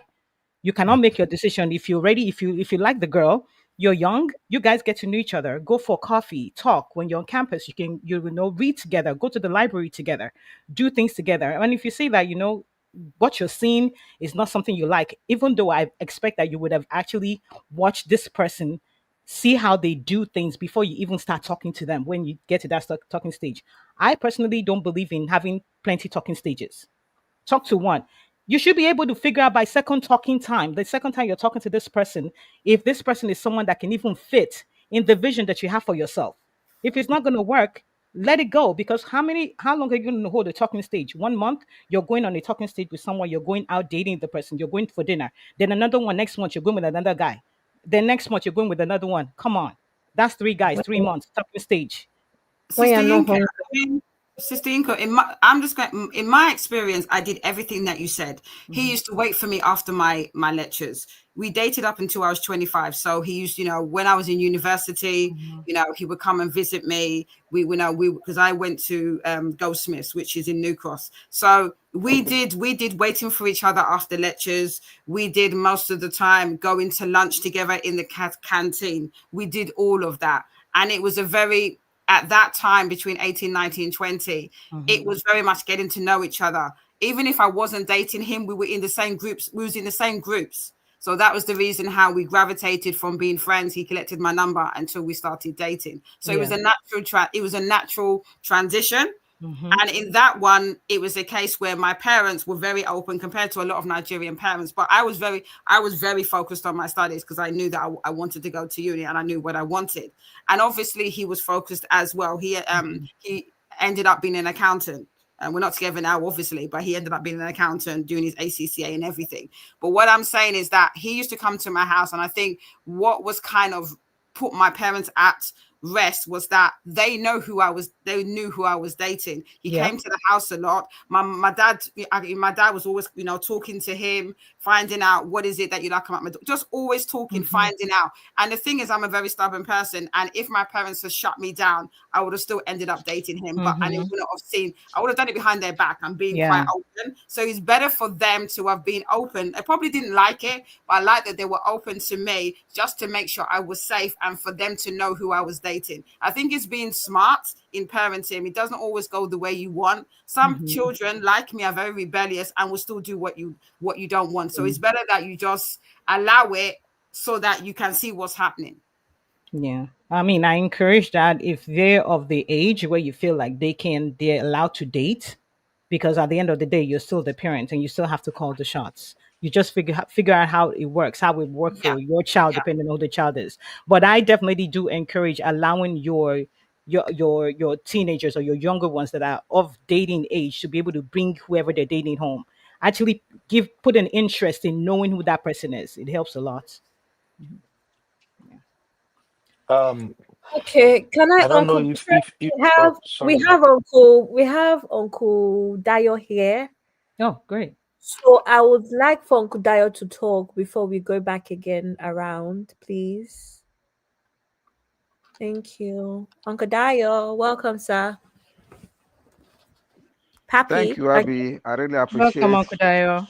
Good evening, Sister Lee. Good evening, Sisi. Good evening, Oni Babe. Good evening, Sister Good Yinka. evening. good Good evening, evening, Happy. Good sir. evening, everybody in the Good evening, platform. sir. Sister Shinye, everybody. I truly salute to. I'm my dear brother, Brown Sugar. You're welcome. Um, I just want to say one thing, please, because I may be a little bit conservative because I'm an old school. However, I want us to kind of make a demarcation here because when we are talking about dating and then we are like lumping both girls and boys together, are we saying the same age that is good for a girl to date is the same age that is good for a guy to date? That's number one question.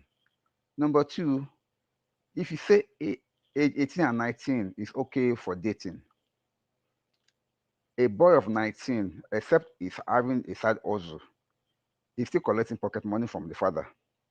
Will he be dating on that pocket money? That's a question. Number three, what is the essence of dating? Being a conservative guy like me, I believe dating is something that should be done pre courtship and eventually marriage.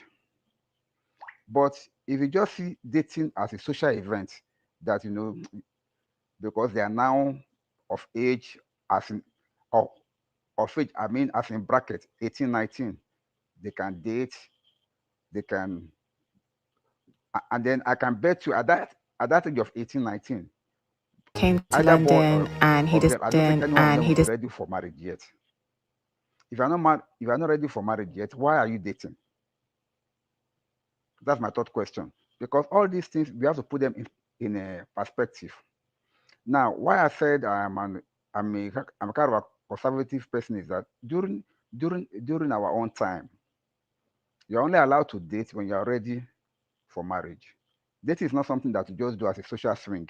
Something that okay, people are doing it, let me to just do it. That's why we have a lot of promiscuity going on among the youth. Because when you're not ready for something, why are you going about with it? Because you cannot tell me that 18-year-old, 19-year-old boy or girl is ready for marriage, so they should date. Because yes, some of us may be lucky to have people in our time, maybe like Sister Yinka, I mean, is it Only Babe, even Sister Yinka to said the same thing. They started early and they were able to hold it up for so many years before they like actually got into it. Fine. But that generation is gone. Oh. This present generation that we have now, if you push that narrative, God forbid, a lot of things may go wrong. Because this generation is a generation of practicality. They want to try out everything. They are growing so fast, they are learning so fast, and they're like experimenting so fast. I would rather prefer a situation whereby we encourage them to wait for it. When they are getting ready or when they're ready for it, they can go into it.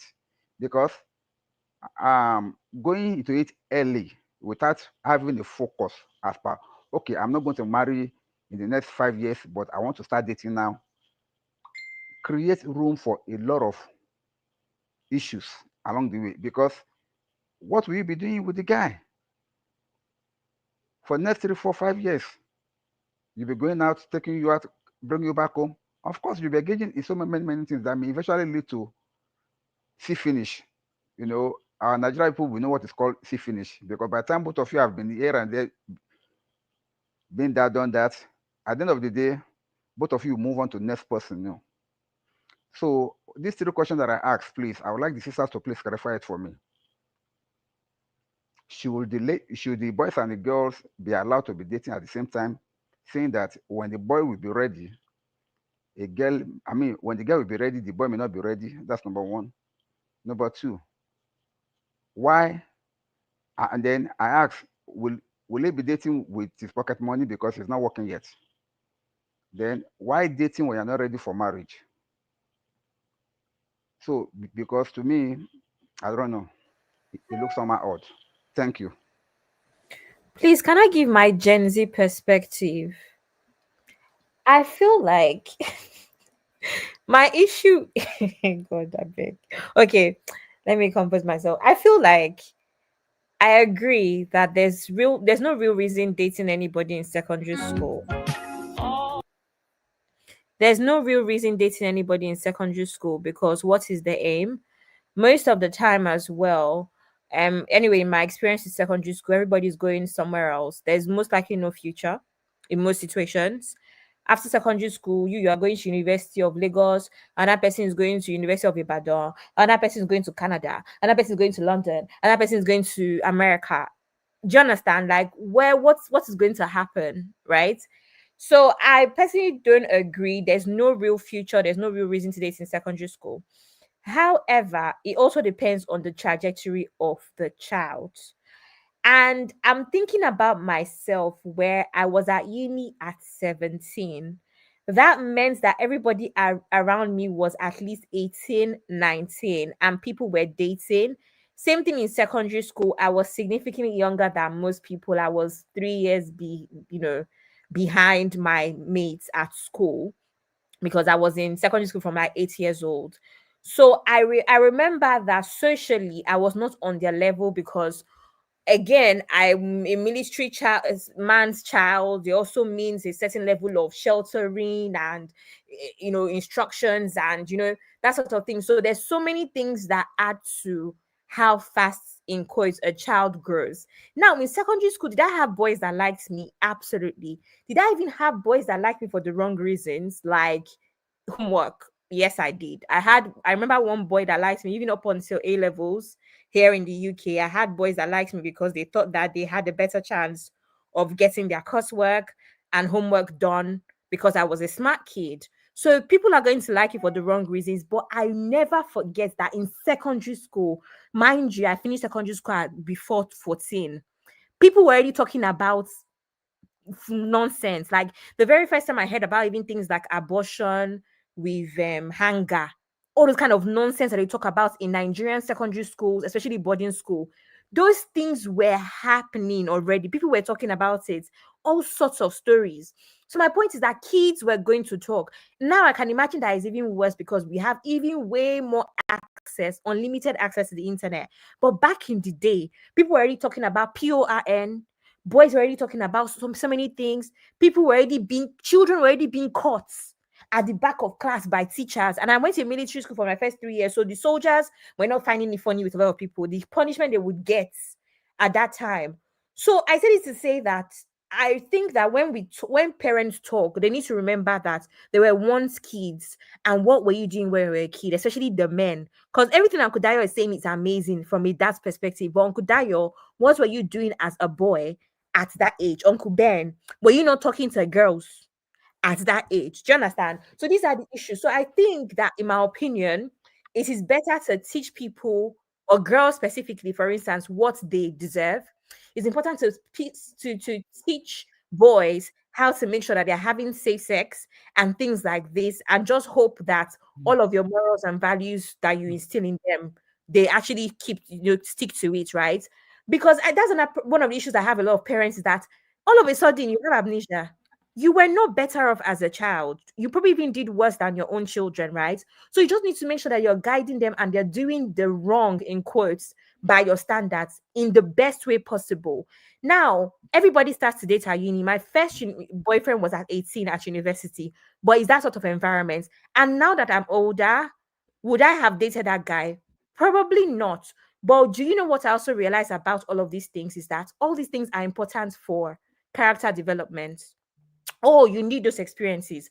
It might not make sense to a parent, and if parents had to choose, they would choose your boyfriend for you. They will shelter you. But what can you do? Your daughter needs to cry at 18, at 19, that the boy that she likes doesn't like her back and likes some other girl, and they become silent rivals. All those things are needed for character development. I don't think that parents need to overthink it. You just need to guide them because at some point, my mom realized that she had to talk to me. I never forget. This is very funny. I was so ill. My mom called me. My mom, you know, what my mom said. My mom said, "Abby, for those that understand Igbo, Idime, Idime, Idime is, are you pregnant?" This woman sounded like she was under the table asking me, as if to say her father must not hear this question. that kind of thing. And I'm like, Mom, what are you talking about? I'm not even having sex. And that moment of her being scared was what brought about that conversation about, I know I can't control you, but please, at the very least, make sure that you're staying safe. Make sure you're doing this, make sure you're doing that. But most especially, I would encourage you to actually not have sex until marriage. Because if a mother, Nigerian mother doesn't add that part, is she a Nigerian mother? No, she's not. But at least she told me that she understands that these things might happen. But please ensure that this is what you do, this is what you do. Your education is most important. Real life conversations. Because even she met my father when she was what? 20. I used to go and visit my father all the way from Asaba, Kaduna. What were they doing in Kaduna? What were they doing? My father might hear me, but what were they doing in Kaduna? Were they just holding hands? So everybody knows the trajectory of these things, and I think that parents need to be more realistic. That's all I'm gonna say. Okay, may I say something? A Go ahead. house. Who do we have? Zeno. Yes, go ahead, ma. Go ahead and sing. Oh, okay. So I wanted to respond to Uncle Daya first. I can't even remember the first question now because I didn't write it down. Okay, but I wanted to talk about the dating and as far as the age. Okay, talking about the boys, like, do they date on your money? Okay, so we are in the US. My boy started working at the age of 16. They've been having, small job. The only reason why they have that work is because they do well at school. Because we don't need the money if they don't even have to work until they graduate college. But it's part of how we have chosen to allow them to make some money on the side as long as your grades are on point. That's an extra point for you to be able to make money on the side, and you get to, and we still even monitor how they spend the money. So if they're like now, if they're going on a date, that's the 21-year-old, the one that's 21, about to be 21 next month. If he were going out on a date, he's never going to be asking me for money. He's going to go out on a date with his girlfriend, if he has one, with his own money, not from my pockets. That's one. Number two, I just want us to be real about how the society is. It's not even now. It's been since, I mean, I can't remember, what year did I graduate high school? 96? I can't remember now. So, I mean, then I still have classmates that were dating boyfriend, girlfriend. It is nothing new. One thing I do know though is that parents try to act like their children are innocent and they don't know what their children are doing. We know that these children are doing different things. So, but we as parents chose it from the time that we started when our children were of age for us to be talking to them about relationships. We talk to them about, you need to keep your grades up. School is number one, the importance of school. We tell them about relationships. While you're dating, if you even decide to date, this is the age you are allowed to date. There's no compromise on that one. There's no compromise on that one at all. Because if we sense it that you're doing something that you're not supposed to be doing, like that is dating outside of our approval, there's so many privileges that you already have right now that you will not have anymore, e.g., driving. Those are the things, right? So we as parents took it upon ourselves to put that in place. But then also giving the leeway where they're able to bring their friends over, they have all their friends around, we're able to still see them and they still do their thing, right? But then we give the age which we say, at this age, I think we're okay. We believe that we've raised you well enough to know if you decide to date someone, the kind of person you should be looking for, right? So at the age which is about to leave high school into college, which is about 17, 18. Yeah, if you see someone, a girl that you like, and I'm saying this because I met my now husband, when I was 18, and we didn't get married until 24. So if I had a daughter and she was 18 and she wanted to date someone, why would I tell her not to date someone at 18 when I did that to her father? You get what I mean? Like, I try to be real. But then the way you raise your child is the things that you begin to tell them, and how to handle the relationship if they were dating someone. But I'm not going to act as though, oh, you can't be with anybody, you can't date anybody until what? You are 23, 24. Then they finish college. But then when they finish, you now expect them to get married the following month. But all this while, you've been hammering them. You didn't let them date too. So I just want us to just make that clear that, it depends on the child that you have. You set the boundaries, and the teachings that you give them along the way will be how they will handle the relationship that they get into. But making it seem as though you cannot allow them date, they cannot date because they're not working, because they are children or they are teenagers.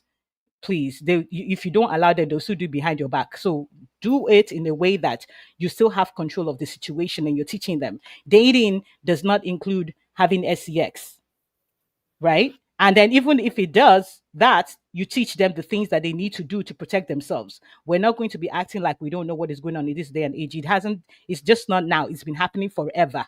So if you know that you don't want to lose, your child in this whole process, you do it right, and let's just be truthful with them. Let's not go back to the age of, oh, the man will touch you and you get pregnant. No. Please say it the way it is, and let it be dealt with. So yeah, that's what I wanted to say on that. But I also wanted to, as soon as we're done with this, we need to go back to the actual adults that are dating for marriage, because I think that's where this discussion was, and we kind of went to like teenage, younger ones. Yeah. So. Yeah. Okay, so what I need to do now is that first things first, Uncle Dayo needs to quickly answer the question, and then Zeno would go next, and I still have a few contents to play. Okay. Because technically we should be leaving here in an hour, technically. So, okay, Uncle Dayo, can you please respond? What were you doing Okay. in the teenage? Thank you very much, Abby. Thank you very much. As you said, I've once answered that question here before. But the thing is this: during our own time, when we were young, see, you don't just. It was not even dating. It's not dating because you cannot date anybody as at that time. Because what you can only do is to have this secret affair.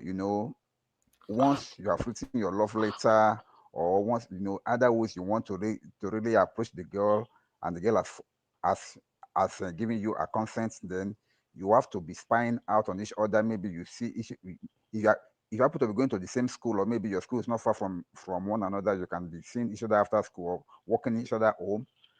But God help you, you cannot even go to the girl's house to go and see her as at that time, because the parent will be like, but we normally have this excuse of, oh, I want to borrow textbook, or maybe I want to give her a book. So with that, guys, we can come to the house. Oh, I want to see Mary. And the dad will be like, or the mom will be like, what for? Oh, I want to borrow a textbook, or maybe I want to come and give her a book that we discuss about. Okay, they will now call Mary. Mary too will now come. Okay, okay. Once you have done that, they will now at least possibly demand that she will see you off. So from there, you will gist for about 3, 4, 5 minutes, and then she will go back up. That is that's our own kind of dating. But Yeah. when when it comes to the real nitty gritty of it, all that one is just kind of, I don't even know what to call it. I call it childish crush or something like that, because you like the person, just want to talk, you just want to play with the person, just want to be around the person. Nothing, both of you have nothing in mind yet. As you said, all those one, you've not even gone to the college yet, you've not even gone to the so-called university yet, so that one will still divide you. But when it comes, the reason why I raised that question was because um this generation now that we're talking about, they are too fast. They are too fast. All the things that we were doing when we were 20 something, they were already doing at the age of 13, 14. So th- there is no way to compare our generation with present generation here. Even those of you in the studio now, you cannot compare your dating experiences and your dating age with the people out there now, with the Gen Alpha, or with the one that are there now that are like teenagers, and this whatever, because their own is faster than yours. But what I want us to do is that as parents, we should be able to be open. As Stanika have said, we need to let them know, okay, we cannot stop you from doing these things, but be protected. These are the things that you must know. These are things that you must not do. And then one more thing that I really want us to like put in their minds is that we should let them know the consequences of whatever action they are taking. Number one, if you start early, yes, if you start early, True. Mm-hmm. because we call it experimenting. If you start early, but okay, there was something that I just came across on social media this morning, and the lady was like, "Oh, I want to leave my marriage because my husband is not meeting up with my sexual needs." And the pastor was like, "Okay, your Nice sexual needs by as far. per This is your Soul own Mama standard based of in sexual Stratford, needs." London. Say what? Nothing. Sorry, sir. Continue. So, are you saying it's not meeting up to your own standard of sexual need as per your own standard, or as per what standard are we talking about? And the pastor was coming from the angle that you, as a lady, that you have been experienced in that area with so many men, because some people really have XCS 3 times in a day and they're used to it, and to them that's the standard. And if you carry that mentality into a marriage and a man is not meeting up with that standard, to you he's not meeting up with your needs. But is that the standard? So all these things comes from experiences that one has had prior to marriages. So all these things goes a long way in defining how the marriage will turn out to be. So we need to let them know all these consequences. Play safe, be accountable, and please, if you don't have a home, if you're not independent yet, don't even try it. Courtship, dating supposed to lead to courtship, and then courtship supposed to lead to marriage. That should be the discipline. That should be the kind of discipline that we should teach them. I said something on our show sometimes ago. I said, now we are having sex for pleasure, but sex was never meant for pleasure. It was meant for procreation. Now, dating too now is not meant for pleasure, but dating is meant for marriage. So all these things we need to guard against as parents. Thank you. Thank you, sir. This is assuming everybody is Christian. Zeno, can you come in quickly, please, so we can move on to the next? Sorry. Good evening, everybody. I just wanted to bust you guys' bubble real quick. And sorry, please, I come in peace. I don't have kids. However, I have served with teenagers from middle school, which is 6th grade, which is primary 1, I'm guessing in Nigeria, to like primary 6, for over 7 years. I just want to tell you people that the parenting that people were doing 5 years ago, it will not work for this generation, because the amount of things that I hear every day from children that age that they are doing. Me, I'm about to be 30. I have not done it. So I just want to let you know that all of the things that you think you are doing and putting in place is going to work and is covering them and whatnot.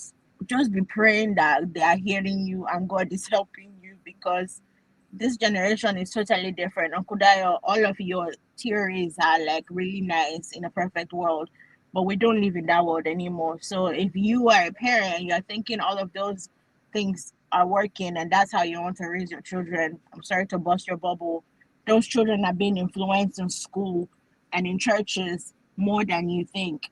I have had to stop fight from primary 2 kids because this one started dating my boyfriend. That one started dating my boyfriend. And mind you, I'm only at church with them 2 hours on a Wednesday. So things are happening. It's not like they don't know what's right from wrong, but there's also a lot of peer pressure to do things just because they don't want to be the weird one now. They don't want to be bullied. So there's just so many aspects of this, and just saying you're not allowed to date at this time. Just when you're making your rules, I'm not saying any parent should not make their rules. Just when you're making the rules, explain to them why it is, and also try to build their self-esteem to know that they don't have to conform to the standards of their friends, or because you can also make your child a weirdo and then they get bullied because you're not explaining to them and they just say certain things and it just sticks. I don't know. My only advice is children this age are not the children from your generation. I don't try to parent people. I'm not saying you guys are, but just be open, have conversations, and when Gen Zs or whoever is telling you that this is not working, actually listen to them, because these children will open more to people that they think they're closer to their age because they think their parents are old-fashioned. And they are very crafty, extremely crafty. But that's all I have to say. Thank you, Zeno. I'm going to play the next video. Okay, I'm going to play 2 at once, please. Dating has become so hard in this new day and age. I'll go first. I think it's because someone has convinced men that they're the prize. So what they're now doing is giving women the bare minimum while still expecting the full package. Why do you Absolutely. Why are you on dating apps? Oh, no one of these bedroom voice If people you're again. married, why are you on dating apps? If you have a wife and kids and you're not separated or divorced, why are you looking for other women? That's cheating. I don't care. Yeah. But why did a lot of people do that, and it doesn't make sense to me. You're just like keeping that person around. They say that men don't leave, like, let's say a marriage, unless they already have some other lined up. So even if he's mentally checked out and he's done, he doesn't want what he has, supposedly majority won't leave until they already have somebody else lined up. So that's why they end up on pages like this, because mentally they're like, I don't want to be in this relationship, or I don't want to be in this marriage, but I don't have anything else lined up yet. Amazing. I'm going to read the comments and we'll talk about that real quick.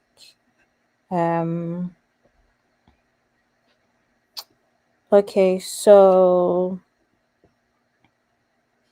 starting with Misty, I think the dating rules are more relaxed on the boys and not the girls because we are worried about our daughters getting pregnant. Absolutely.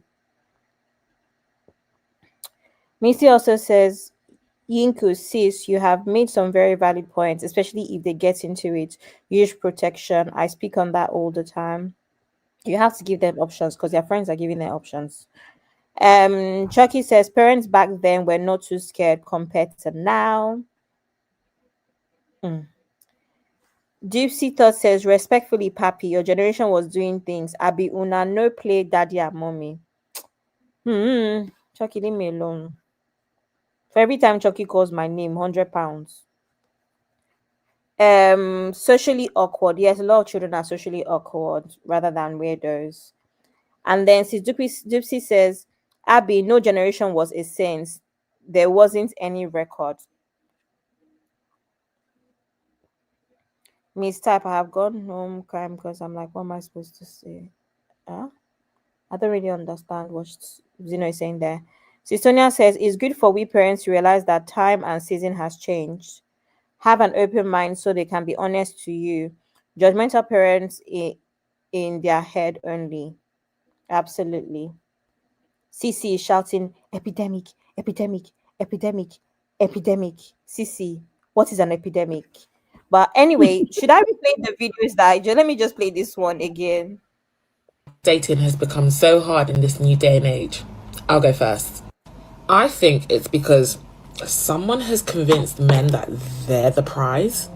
So what they're now doing is giving women the bare minimum while still expecting the full package. Why? Auntie Yinkers, Mm-hmm. please, from an adult only perspective, not teenagers, adults that are trying to get married within the next 2 years. What do you think is going on? Do you really think that men are out here giving the bare minimum while expecting women to give them the full package? I wouldn't even lie to you. I honestly don't know. I just know one thing I know that goes across all generations, regardless of if you're married 20 years ago or you're dating and you divorced or now you're dating and all of that.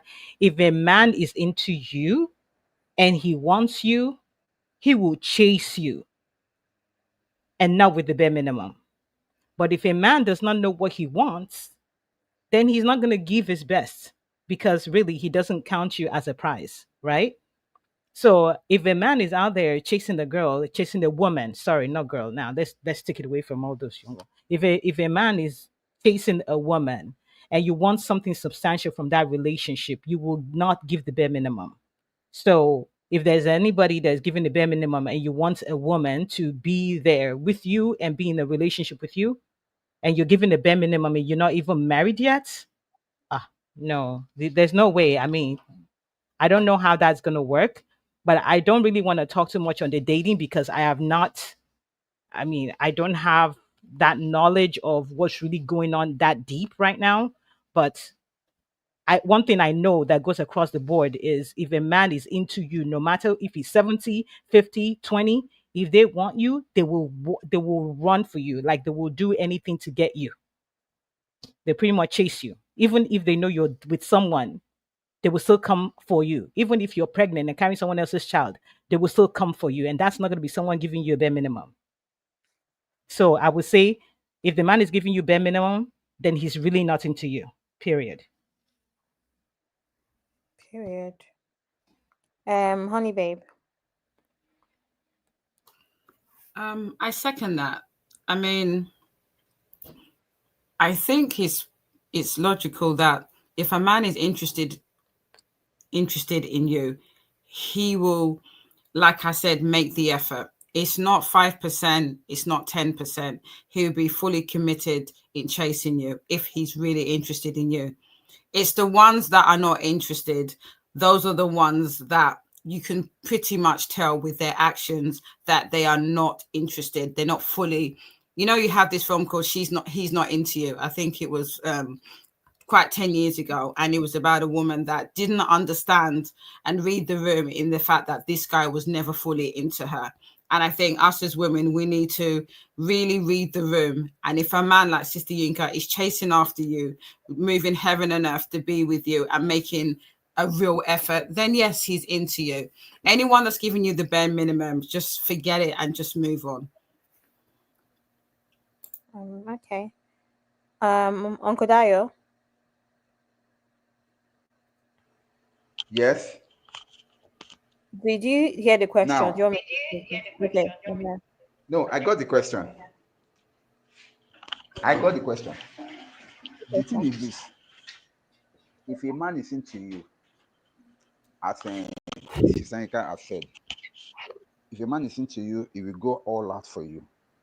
But what the lady said in that video that you played is what I want to talk about. She said, if a man may not want to give you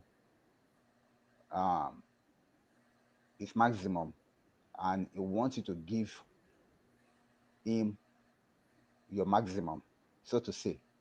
But that thing is relative. What you consider to be maximum by yourself is maybe getting down with the guy. To you, that's you giving your full 100%. But for the guy, that may just be the barest minimum. Hello? Yeah, but here. Now, that may just be the barest minimum for the guy. So when you are thinking that he's not giving me, he's expecting me to give him 100%, but he's giving me 50%. How does that work? Then again, also on the reverse flip, what a man think is the maximum may just actually be the basic minimum for a girl. For a girl that be okay now, I think I saw Tiwa Savage sometimes ago saying that she needs a man with a yacht, a man with this class, with this. Now, another that comes for you, thinking that taking care of you, giving you money to take care of yourself, buying you gifts, blah blah blah, is him giving you 100% and giving you his time. But to you, your mindset is like, no, this is what I consider to be 100% for myself. So that's why I said this thing is relative. But back to the question, when you are really talking about relationships, any man that is not giving you 100% in quotes, because you can never know what is 100%, depends on every lady there. You should know that yes, it's really serious with you. And the one that is not that into you, it will show. You will not be able to meet up with all those. So that's what I've got to say. Thank you. Thank you, Uncle Dayo. Me, my own opinion, no. I don't think that men are out here asking women for anything. I don't think that there's men. I mean, there are. We're not talking about the weirdos that are broke and silly. But I think that most of the time, a lot of women are out here performing. They feel like to be chosen. They need to cook. They need to do this. They need to put their legs over their heads. I feel like women are the ones that are going out here being performative in an attempt to hopefully win, if that makes sense. That's what I think. So I think it's rare for a man to say, I'm not giving you anything, because a lot of men are also happy to receive the bare minimum. But I think it's women that are always overcompensating. A man gives you the bare minimum. That's why I say this all the time, where I'm not here to say don't give a man anything. I'm here to say you need to reciprocate. So you don't start it. Let a man, because he's the one leading, let a man lead with all of these things, right? Let a man give you £1,000 and you give him 50p. Let a man fly you to Bora Bora for your birthday and then you take him to Peckham. Do you know what I mean? Like, that's how it works. So yeah, Sissy, in my opinion. I agree. Sissy, you agree? Take it to Bora Bora, you take it to Peckham.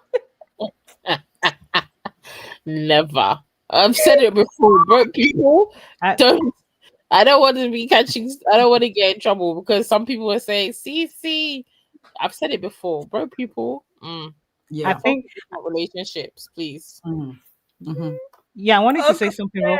Sorry, go ahead. Okay. No, go ahead, ma. Okay, yeah, I wanted to say something real quick about that. See, the usually the people that say, like she said, like the man wants the best from you and pretty much is giving bare minimum. And it hurt the people that say that, and it hurts them so bad that the man is giving them bare minimum is because you're giving too much of yourself. So Absolutely. it's going to be hurting you because you're giving too much of yourself. But the truth and reality most of the time is that the man is not even asking for that. You're the one trying to play house when it's not time for you to play house. So if he's giving you what he's giving you, that may be his best. If he's not okay with you, drop it and go. Why are you there experiencing the bare minimum because you're giving your best? So at the end of the day, yeah. It's not even his best. He just doesn't like you like that. And now Yeah, because that's he what I'm wants saying. to, you are performing. No, Mm-hmm. you the energy a man brings. That's how it Yeah. works. Mm-hmm. Yeah, can I say something? Because I think it's similar to what Sister Yinka says. I think most people that say that have this mindset, they have in their past relationships given way too much. Everything that Sister Yinka said and what Abby said. And that's the problem. You have to have a happy medium. And like I said for you, I agree with what Abby said, that women are very performative. We had this conversation before, Abby, where I said there's a lot of acting. There's a lot of acting when it comes to dating, which I agree with what you said. We had that understanding at the end of that conversation where you said something about, you're putting your best foot forward, you're showing your best side of yourself. And I was saying that to be authentic. And we went back and forth. And I think I agreed with your mindset. But I think the problem is that a lot of them are doing auditions in a sense that they're cooking, they're acting like the wife and basically auditioning for a role where they're having it when they're not even sure if they've got the role, because the man is just looking at you and may decide that, oh, you failed that audition, and then ends up marrying someone else. And I definitely agree that men that are not giving you 100% is because they're not into you. And that is as plain as that. And I think it's the case that once you realize that with the red flags, immediately you need to make a choice. Either you are willing to continue in that relationship and realize that you're never going to get 100% of that man, or you keep it moving. Absolutely.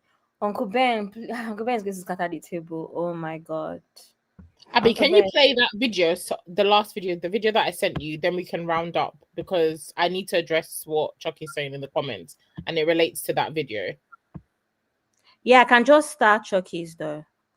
And because that last video is the last video because of the comments to remember. So if I play it now, then okay. So Uncle Ben just finish. Yeah, Uncle Ben, I've started for you, sis, so I'll put it up. Yeah. Okay. So we're talking about adults, right? Yes, please. Of course. Okay. This one really hit home for me a little bit, and I think what Honey Babe said is actually what make it kind of different for me. The reason it's different for me is because even right now, I have 3 good friends, like solid friends who are single. Okay, one in Nigeria, two is here in US, one around me, another one is in another state, and They are aging. They are aging. They are not my age mate. I senior them. The three of them, I senior them well. But the issues they are dealing with when it comes to this dating thing with adult, especially with women from age 30 all the way to 40, it's really crazy. So when Honey Babe mentioned bare minimum, uh he hit a note, that bare minimum, because it's actually one of the things that one of the guys complained bitterly about. The relationship don't scatter now anyway, but this bare minimum is not like the lady say he's doing bare minimum. It's just like it's like his best are not enough, if you know what I mean. So, and I know his financial status. It's not like maybe he's broke or something. He's not a millionaire yet, but he's still doing great. So I want to know what exactly constitute bare minimum to a lady, because I believe it's kind of relative. Then the second thing, I have a lot, but because of the time that you ladies have, unless you want to do part two, because these are really issues that people are dealing with right now, both men and women. So, but I don't want to waste your time. The second issue is I think I jotted down more than no verse. I did work, make I find them. Yes, the second issue is high expectations from women. From women. How can a 33 years old woman want a guy to do beyond what he can offer? Do this making, basically self, do this clearing 120K a year. 120K a year. Not to talk about some other runs here and there, crypto, business deal, and all of that. But because this 33 years old lady, she herself, she's well set up. Yeah, she's way there too. But she's been treating my guy like shit. And everything boils down to this high expectation. Oh, you want him to behave this way, some criticism here. uh I don't want to go into their business, but I do believe you understand what I'm saying now. At a point, spiritually grounded was another basic wahala. What does spiritually grounded has to do with a man with a pure heart, that you know everything about this dude point to the fact that this guy, he can never end up being terrible. Although we can't predict people, but so far so good. Eh?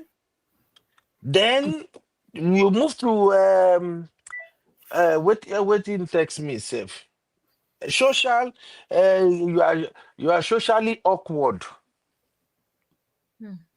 Yes, that's it now. I'm actually looking at my WhatsApp as we speak now. What do you mean? What do you mean socially awkward? People, it's not everybody that want to impress everybody when they go out. You want the truth? She's not in. She's not into him. Not into him. Let she's it go. Not. There's no need forcing anything. She's not into him. Period. Simple. It's not hard, Uncle Ben. It's not I hard. don't think so, because when he backs away, she kept coming back, disturbing, and all of that.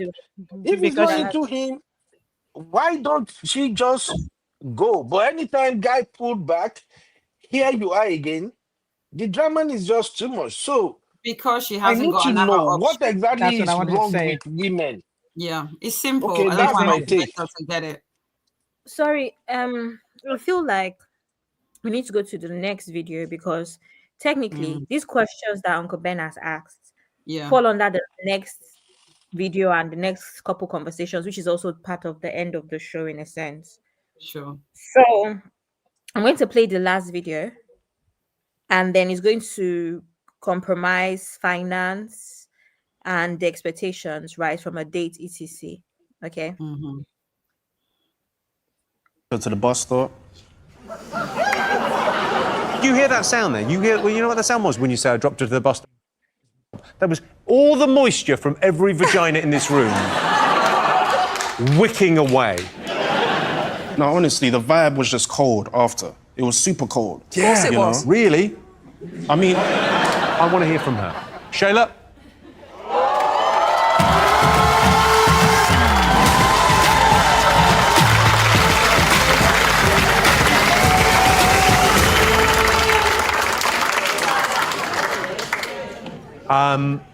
Hello. Hi. Hi.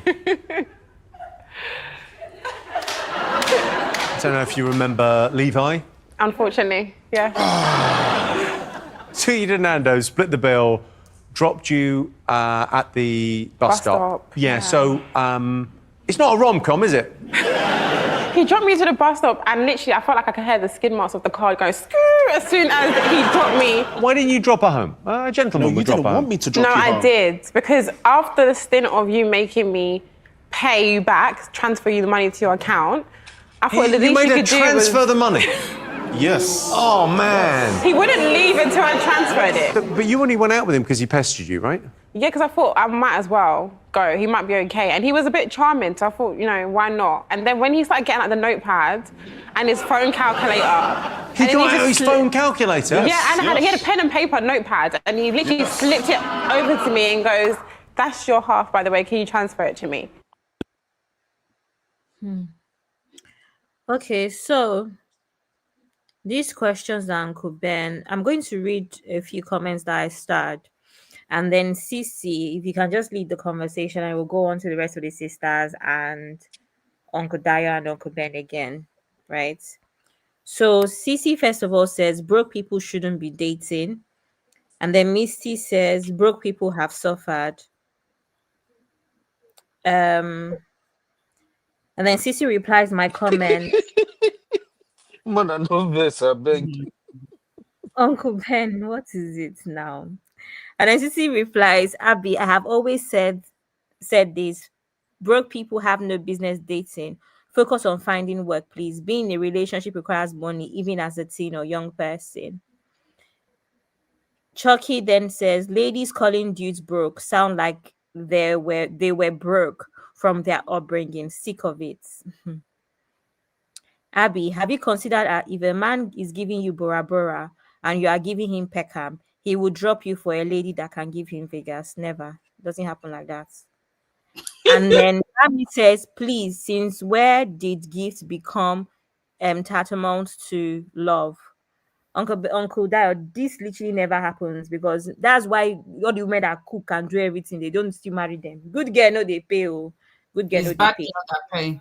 Bad girl. When you're nasty to a man, trust me, they expect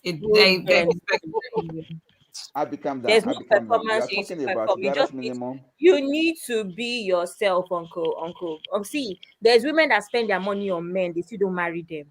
I'm just saying. No, that's not the point, Abby. No, I'm just saying that's not the reason why I should spend my money on a man. If it's Peckham that I want to... No, that's not the point, Abby.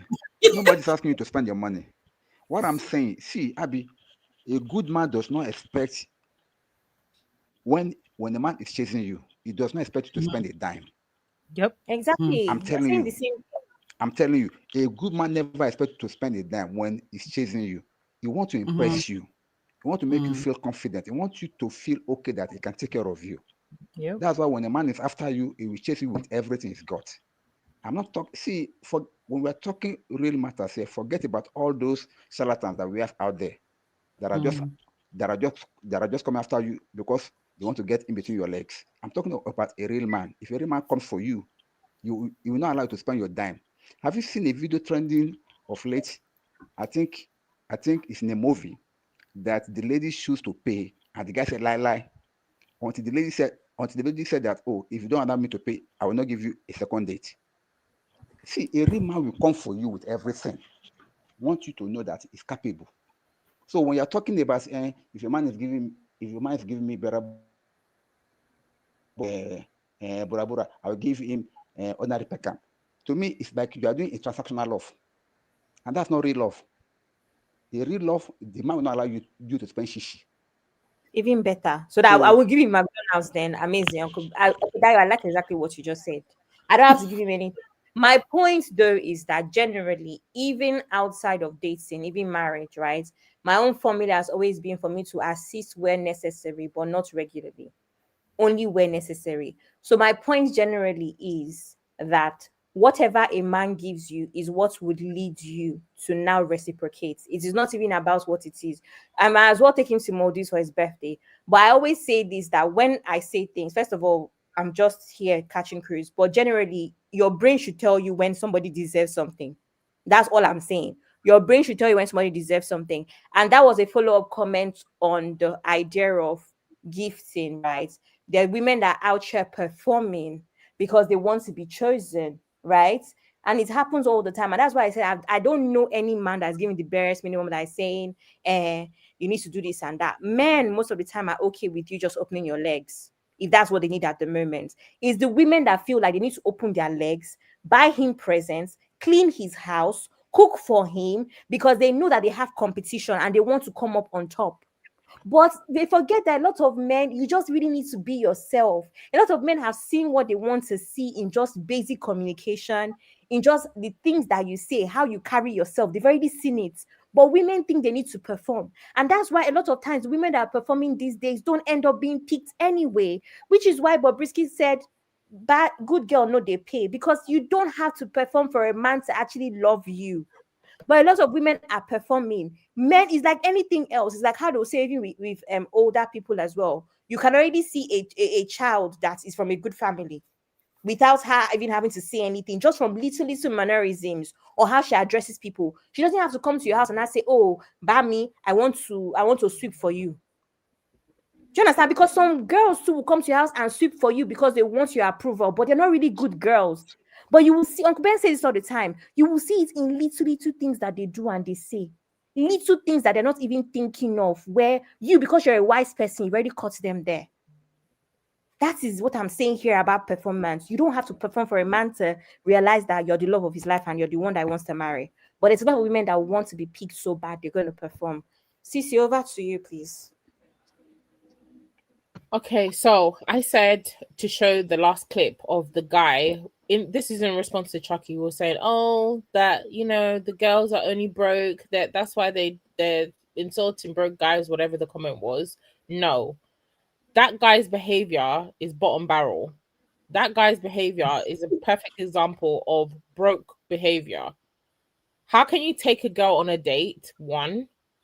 Even Nando's, fine. Nando's is somewhere like my son is 12 years old. That's where he goes with his friends, right? That's not an appropriate place to take somebody that you're interested in on a date. Working grown-up people, you take the person to Nando's. Okay, fine, no problem. You took her to Nando's. Nando's, a meal at Nando's is how much? £30, £40 at most? Yeah. Right? Mm-hmm. You decided to tell the girl you must split the bill with me. You asked her there and then to transfer you that £20 to your account. And then, dropped her to the bus stop. Sorry. Sad. And so, Chucky, explain to me if that is not broke ass behavior. This is the kind of behavior that a lot of men nowadays are doing. They're acting like princesses. They have no chivalry in their body anymore. And they expect to be treated like princesses and pampered. And then after that, this same type of guy will be like, you want to enter the girl's house and get some Kerewa on top of it. So, can we stop? So this is the examples that we're talking about. A lot of guys nowadays, this is what they're doing. I wouldn't even say that this is the bare minimum. This is zero effort. This is zero. He has no business. It's an insult to carry somebody, make a woman come out of her house in this cold UK, jump on the train, come and meet you somewhere, and then you ask me to transfer you the money for a £20, a £40 meal. Disgusting behavior. Who's raising these people? Very disgusting. The thing is like I said to you, is that he has no business. Chucky, defend that. He has no business dating that type of individual. He doesn't have any business dating. He doesn't. He needs to focus on, acquiring money because Nando's is dead cheap. McDonald's. For me, my thing is when I say that broke people shouldn't date, I believe it's about the level that you're at. Look at your pocket. If I know that I'm only doing if I'm only working a weekend job, I'm a teenager, I'm getting pocket money, £20 pocket money. Why am I trying to date a girl that's at uni? If let's say, at uni, or let's say you're working a part-time job, you're trying to date a city girl who's a banker in the city. That girl's lifestyle, you cannot manage it. You can't manage it. So why do you want to date that type of person? Why not manage somebody who's broke like you, struggling, coming up like you? See, I'm sorry. I don't want to interrupt, but it sounds like you guys are attacking men right now. You are attacking No, my we're not. brotherhood. We're not. What do you mean? We're What not. do you mean? What do you mean? We can't date this. We can't date that. Uncle Ben. Why Yes, are you ma'am. dating? I don't like. I don't like to. We're talking over each other, so nobody's going to hear. So why are you stressing? My thing is set your expectations and set your limit. Just what's the thing? Cut your coat according to your size or whatever the saying is, right? So why are your eyes so big and shiny? It's like you'll meet a girl who's flying herself around. She's taking business class flights. She's taking first class. You're managing in McDonald's or in, I don't know, Cheesecake Factory salary. You're seeing big girls. Oh, I want to date that one. Why do you want to date that one? Why can't you date the girl who's working in, I don't know, what places, who's working in Macy's or working in Walmart? It's that big girl that you want to go and date. How are you gonna maintain her lifestyle? Then when the girl will now start asking you, oh babe, I want a designer bag. All the girls are asking for designer bags. I'm sorry. Can we stop? Date people in your tax bracket. I've said this before and I'll say it again. If you are broke, you don't work, you don't have any source of income, your priority should not be dating anybody or date a person who's also not working and jobless like yourself. Stop looking for people that are working, have their own money, have a certain standard of living and want to date a certain type of dating. I went on holiday with my boyfriend. He paid. If I can go on holiday with my boyfriend, I can also pay. I'm not going to expect him to do things that I can't do for him in return. No, that's not what I'm saying. But I feel like a lot of men now, they expect to do the absolute bare minimum, yet they're chasing girls that can do everything and more than for themselves already. So what are you contributing? Argue with yourselves. Broke people, stop dating. End of story. Auntie Inko, sorry God, I beg you. I feel like if I speak where Sisi is speaking, the show will just scatter.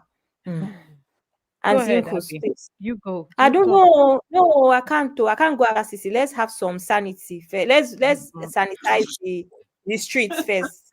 Okay. Before I go after Sisi, they'll say Uncle Ben will start screaming. You guys did not answer my question. You ladies did not answer my question. What was the question, sir? What is barest minimum? Men are dealing with this thing. What does women mean with barest minimum? Uncle Ben, why suppressing us? Uncle Ben, it's very easy. It's very easy, right? When you're dating someone, I want to assume that no matter what level you are, you guys are communicating, right? Okay, someone wants to date me now. We're talking, we're going out. I'm telling you the things that I like. I told you my birthday, right? You already know my favorite color. I'm already telling you this. You already know all of these things about me. Simple stuff. But then when it comes to the things that you're supposed to do as a guy, you're not even come. Okay, one thing. Maybe my birthday's in 2 days. Oh, you forgot that it was actually my birthday.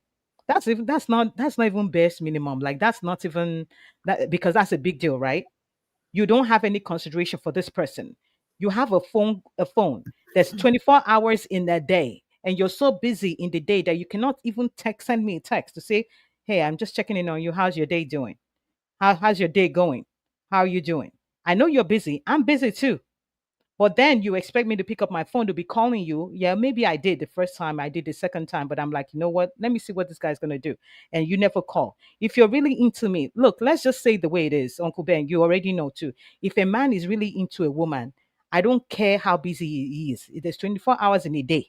He will go to the bathroom in the midst of it. Even if he's working under the tree, somewhere underground, somewhere, he will find a way to send a text. He will find a way to send just a check-in message. These are the barest minimum. So you don't call a girl. There was another conversation we had a while back. You don't call a girl You had a date. Maybe you had a date scheduled for maybe Saturday, but you guys, the last time you saw each other was 5 days ago.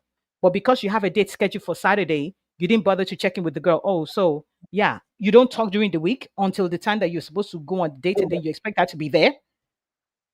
Look, regardless of what day and age we're in, women still want to be chased.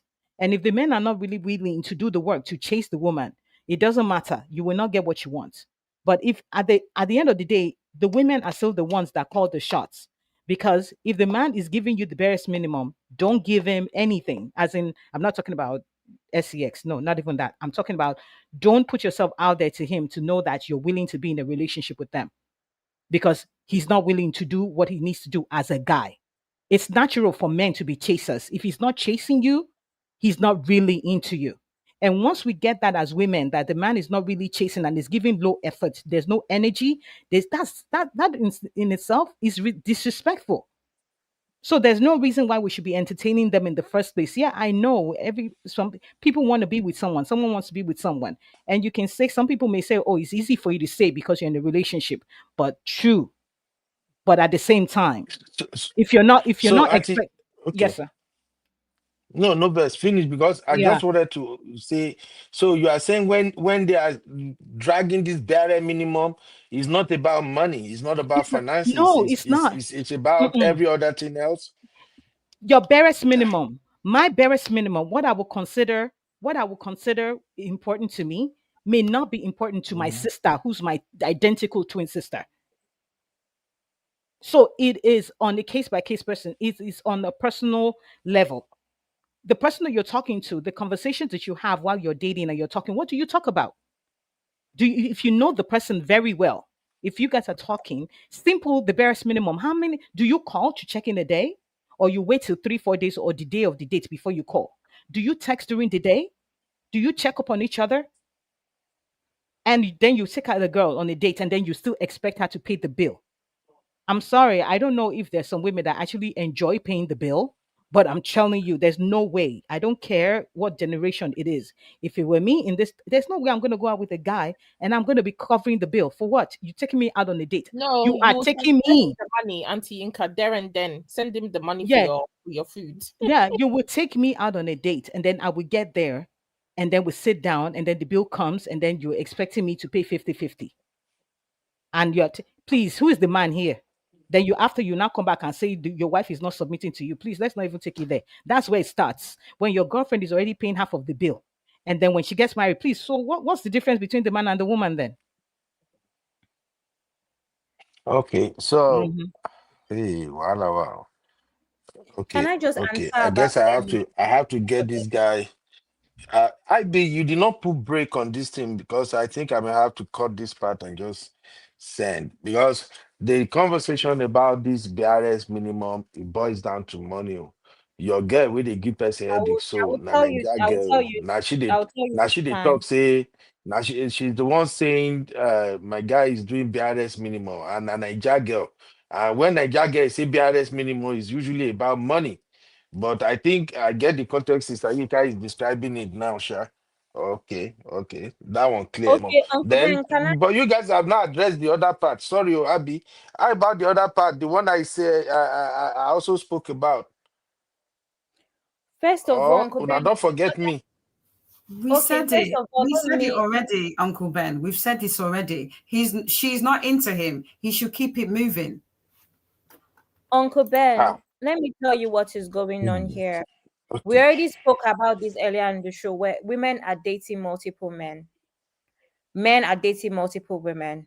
So it means that there's an active competition. It's my birthday, and then one person gets me, I don't know, £100 pair of shoes. Another person is getting me £1,000 pair of shoes. Just give you an example. Now, for someone like me, because money is not everything, it wouldn't just be that. People always think about bare minimum as money, but sometimes it's just thoughtfulness. And I will explain. Thoughtfulness, example of thoughtfulness is I'm moving house, right? And you even get interested. Oh, I'm looking for movers. You're able to say, babe, I've gone through whatever Google reviews, and these are the top 2 movers for that area, right? You might not be able to afford to pay for the movers. Some men will go the extra mile to pay for the movers. You may not be able to, but the fact that you got involved in that process. Another way I always watch men, because for me, it's very rare to actually impress me with money, right? Because contrary to what Chucky was saying about, oh, whatever, whatever, what did he even say? Ladies calling dudes broke sound like they were broke from their upbringing. I don't even think it's that. I think it's because a lot of men do not know how to be thoughtful without money. And it is unfortunate. That is something that I particularly am very good at, right? It's just Sorry, little things. Abby, it's like somebody need your link. Oh. I've Sorry, given it's like them. somebody need the TSC link.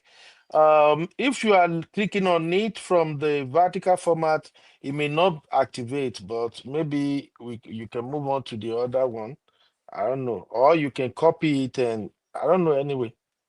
I just might let you know. Let me see if I can also share it for you. Thank you. Okay, sir. So I think that that's what a lot of men are lacking when money is concerned. Because I've seen women that choose thoughtfulness over money. Because again, my own opinion, being a Nigerian girl, a lot of Nigerian men, they only have money to offer. I don't know about other men. Nigerian men, when you remove their money, if anything happens, that's why you see every time anything happens to Nigerian man's money, he becomes useless. But in that time, sometimes you just need to offer emotional intelligence. Sometimes you just need to be involved. I was talking to someone the other day about how I was dating a guy. I don't know if anyone remembers that British guy I was talking about, the British Nigerian guy, where this man, he might not have had money to offer me, but he had expertise. I was starting up my business, but this guy is meant to be a marketing genius. How about you even say, babe, let me see your business. What are you doing for marketing? That is something, right? But a lot of men have ruled out their importance in a woman's life. So they've just put it down to only money, money, money. But there's so many things that fall under the barest minimum. Thoughtfulness, right? A woman is feeling. Do you know how easy it is, even in this part of the world, to gift?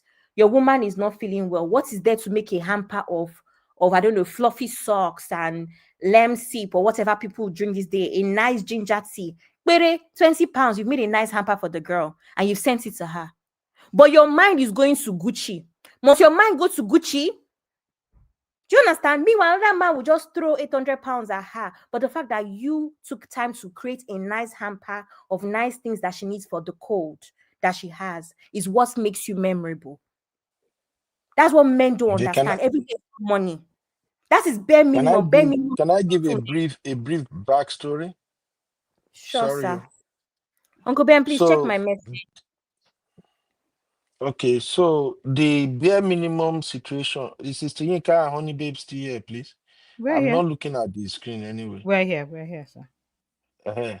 So, uh, so the situation was that already they're gonna get married and all of that. It's not like maybe it's a big deal now, but my guy is just concerned that this might be another issue in future. He's actually in Nigeria, so lady want to change her apartment, pending when they will have their marriage and everything, and then they can be together. So where she want to stay, I've never been to Abuja. That's why this is one thing I keep saying. So where she want to stay, the apartment, I think it goes for is this 4.5 or something, around 4.5 or 5 million. So, and he was of the opinion that since they are already moving to make sure everything is in place and then they are together, there's no need of going for that apartment. So he was now talking about the one of 3.23 million naira. And lady was like, at the end of the day, in their conversation, no, you know how lady just drop comment and say, okay, that's what you always do. You always do the barest minimum. So he hit a note with guy, and as we were talking, he shared with me, and I won't lie, you guys know how pure I am. I told him that this bare minimum, I've been hearing it for a very long time, but I just really don't know exactly why is it always barest minimum. So in a situation like that, when Natinika was explaining it, that's why I'm like, this thing is not matching. Maybe the guy don't even know what she's saying when she said barest minimum. Do you understand me now? So maybe like, oh, in everything you always just want to do like a kind of budget thing. You don't really want to go all out and things like that. And it's not as if maybe the girl is not doing good herself. But when two people want to come together and they are looking into their differences, that's just what happened. So thank you, Abby. That's the backstory there. Yeah, Yeah, that's thank why. you. Mhm, Sorry, I just wanted to If answer I can say Missy. something, Sorry, Uncle Dad, one if I can second. say I something, also want to answer Mickey. Uncle Dad, please 1 second, because I'm leaving in 5 minutes. I was going to answer Misty quickly and say that yes, things cost money, but what I'm trying to say is that our society or our generation is conditioned to think that it has to be very expensive. And you have to, I don't know if you've even seen all of these artists and their girlfriends and footballers, their girlfriends, like 50 bouquets of flowers and all those kind of things. Like people have been conditioned to think it has to be expensive. But one thing that I know for me and my friends, and I haven't grown up poor, a lot of my friends haven't grown up poor. This is not a case of, oh, poor mentality. No, it's just that we've realized that most of the time, the men with the money are not often the good men, because money can buy you access many times. I gave a story here about how my ex used to pay for everything he used to do for me. My ex had a designated, what's it called, designated assistant to make me happy in quotes. So a lot of my ex's romantic ideas were not his ideas. So imagine me now when I found out. How do you think that made me feel that wait, this was never coming from your heart. You were paying for the service. And then versus now actually dating someone that is thoughtful, right? And that's what I'm saying. Like £20 to create a hamper versus £200, it's not, it's about the thoughtfulness and the heart that goes into it. With the situation I use with the movers, for instance, the movers situation, mind you, a lot of women know when men don't have money. We're not stupid. And that's why it really annoys me when there's men. I dated someone that has low self-esteem because he felt like he did not deserve me. And I'm here sitting down with myself, like, I chose you. Are you crazy? I chose you. What is giving you low self? In fact, I'm supposed to boost your self-esteem now because I chose you. Because a lot of men, their ego, their pride is tied to money. So they don't know how to act when they don't have it. Meanwhile, the whole time, the woman is happy to be there and build with you because she has seen a good man that does a lot with the little that he has because he's thoughtful. I'll give an example of, I'll say my rich ex, the days that my rich ex will book out the whole restaurants. The ex that I dated, I did not have as much money. He would go to Etsy. Etsy is like a store like eBay, like for small creators. He would go to Etsy and buy those little sip and paints, the ISO and the, what you call that thing, the canvas and stuff, and the paints. It's like £25 each per person. So for the couple, like £50, right? He will buy a bottle of wine, and this man will put whatever we're painting on his TV. And that's a date night already because that's what he could afford at the time. And I remember him texting me and saying, I'm in between jobs right now. He was quitting from one industry to the next. And he said, this is what I can afford, but I want you to have a good time because we had spoken about it before. Date night was us doing sip and paint about something we have spoken about. It was the thoughtfulness. And he bought white t-shirts from Primark because the idea was whatever paint goes on it to be our memories, right? Another one was cooking days. We made like a plantain burger because we had seen it on Twitter and laughed about it. That is thoughtfulness for a man that cannot book out the whole restaurant. So sometimes when we say date a broke man, it's not like he's broke living on the streets, but it's that the fact that he does not have £200, but he has 20 and he can make the best of it. Sisters, I have to go. I don't know. I'm coming. But yeah, that's what I wanted to say. Uncle Dio, you can go ahead. Love that. Thank you, Abby. thank you very much, Abby. Thank you. I Thanks, actually Abby. want to say something because it's already past midnight here, so this will be my last take. Yeah, we're wrapping up See, anyway, Uncle Dio. now when it comes to this barest minimum, it involves a lot of things. If you remember earlier on in my comment, I said that this thing is relative because from girl to girl, what you consider as your barest minimum may not be what the next person will see as the barest minimum because whatever it is, one thing that I want girls to know, please, I'm begging you, if you have to put it as a banner, put it. Any guy that is not able to take care of you while dating, please, it's a red flag. Run. No excuses. No excuse. Now, when I say taking care of you, I don't mean the one that can give you the heaven, that can buy you a plane, that can buy you. And see, Everybody knows what is love. Everybody can see and can feel love. And, and then, as you said, love is not all about money. Love encompasses everything, money inclusive, giving, time, everything. PDA. Now, PDA is relative because some people don't like it, but at least you will show some love. As a man, you will show that you are really interested in this person. Y- She will be your focus no matter what. I don't believe in any relationship whereby the man is having an excuse for not doing what he's supposed to do. It's not always about money. Like the case that and that my brother gave, Uncle Beno. What the lady was actually looking for is a matter of communication. Okay, she knows the capacity of the guy, and then even though the guy could afford that 4.5 million naira apartment, but because maybe they are planning towards their wedding, the guy may be like, since you are not really going to stay so long here until we get married, why can't you just go for something like, see, this thing can be communicated between each other, and then both of you will be both agreed. Mm-hmm. But if there's no communication, that's why the lady can say, "Oh, you always go for the barest minimum." That means the lady was not on the same page with the guy. If on the same page with the guy, it's like, oh, okay, it's not as if we cannot afford it, but let us go with this for now, because in the next 1 or 2 years you'll be coming to stay with me. So why waste money now? Simple communication. So when we're talking about this barest minimum stuff, we are talking about having understanding between the two of you. You said something that I love so much. Ladies know when their man is broke. Just be honest with each other. If your man is broke, you will know. You will not want to push him beyond his strength. And if your man is an aquagum, if he's a single man, you will know. Because we know, because we have men that are rich, but for them to spare a dollar, it's a problem. You will know. So all these things are red flags. So we were talking about men. We are talking about high value men that knows what they're supposed to do, that knows their onions, that knows how to take care of their woman. Not the one that will be sharing bills with you, for crying out loud. And not the one that will be like giving you like as if you are supposed to be doing you are supposed to be doing the chasing. And this happen mostly to some egalitarian men that believe that they are rich and they are handsome. So women are frolicking around them. So they expect you to be chasing them. Please, any man that will make you to chase him, run away from him. I beg. That's my fanatic. And thank you for having me. Good night, ladies. Bye bye. Thank you, Uncle Dayo. Thank you, Dayo. Thank you, Uncle Dan. Thank you, Uncle Dayo. Uh, Bye. okay, let me just drop my final take too. Please, final So, take.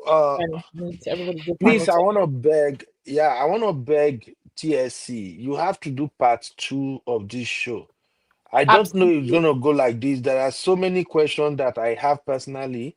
I have people who are shy that they will just ask me, and I can ask you, ladies. So please, if you can do part 2, we haven't scratched the surface about this dating, especially in this modern day and time. So please, you ladies have to come and explain to us where we went wrong, especially young men of these days. I do pity young boys of these days, not like all these 35, 40 years old men that are really struggling to hold down a woman. I pity them a lot. And it's like you ladies are the one creating the problem. You're making it hard for them. So please, I just wanted to know if you ladies will do part 2 so that I can prepare the questions and come. Because my final take, that is it. Thank you.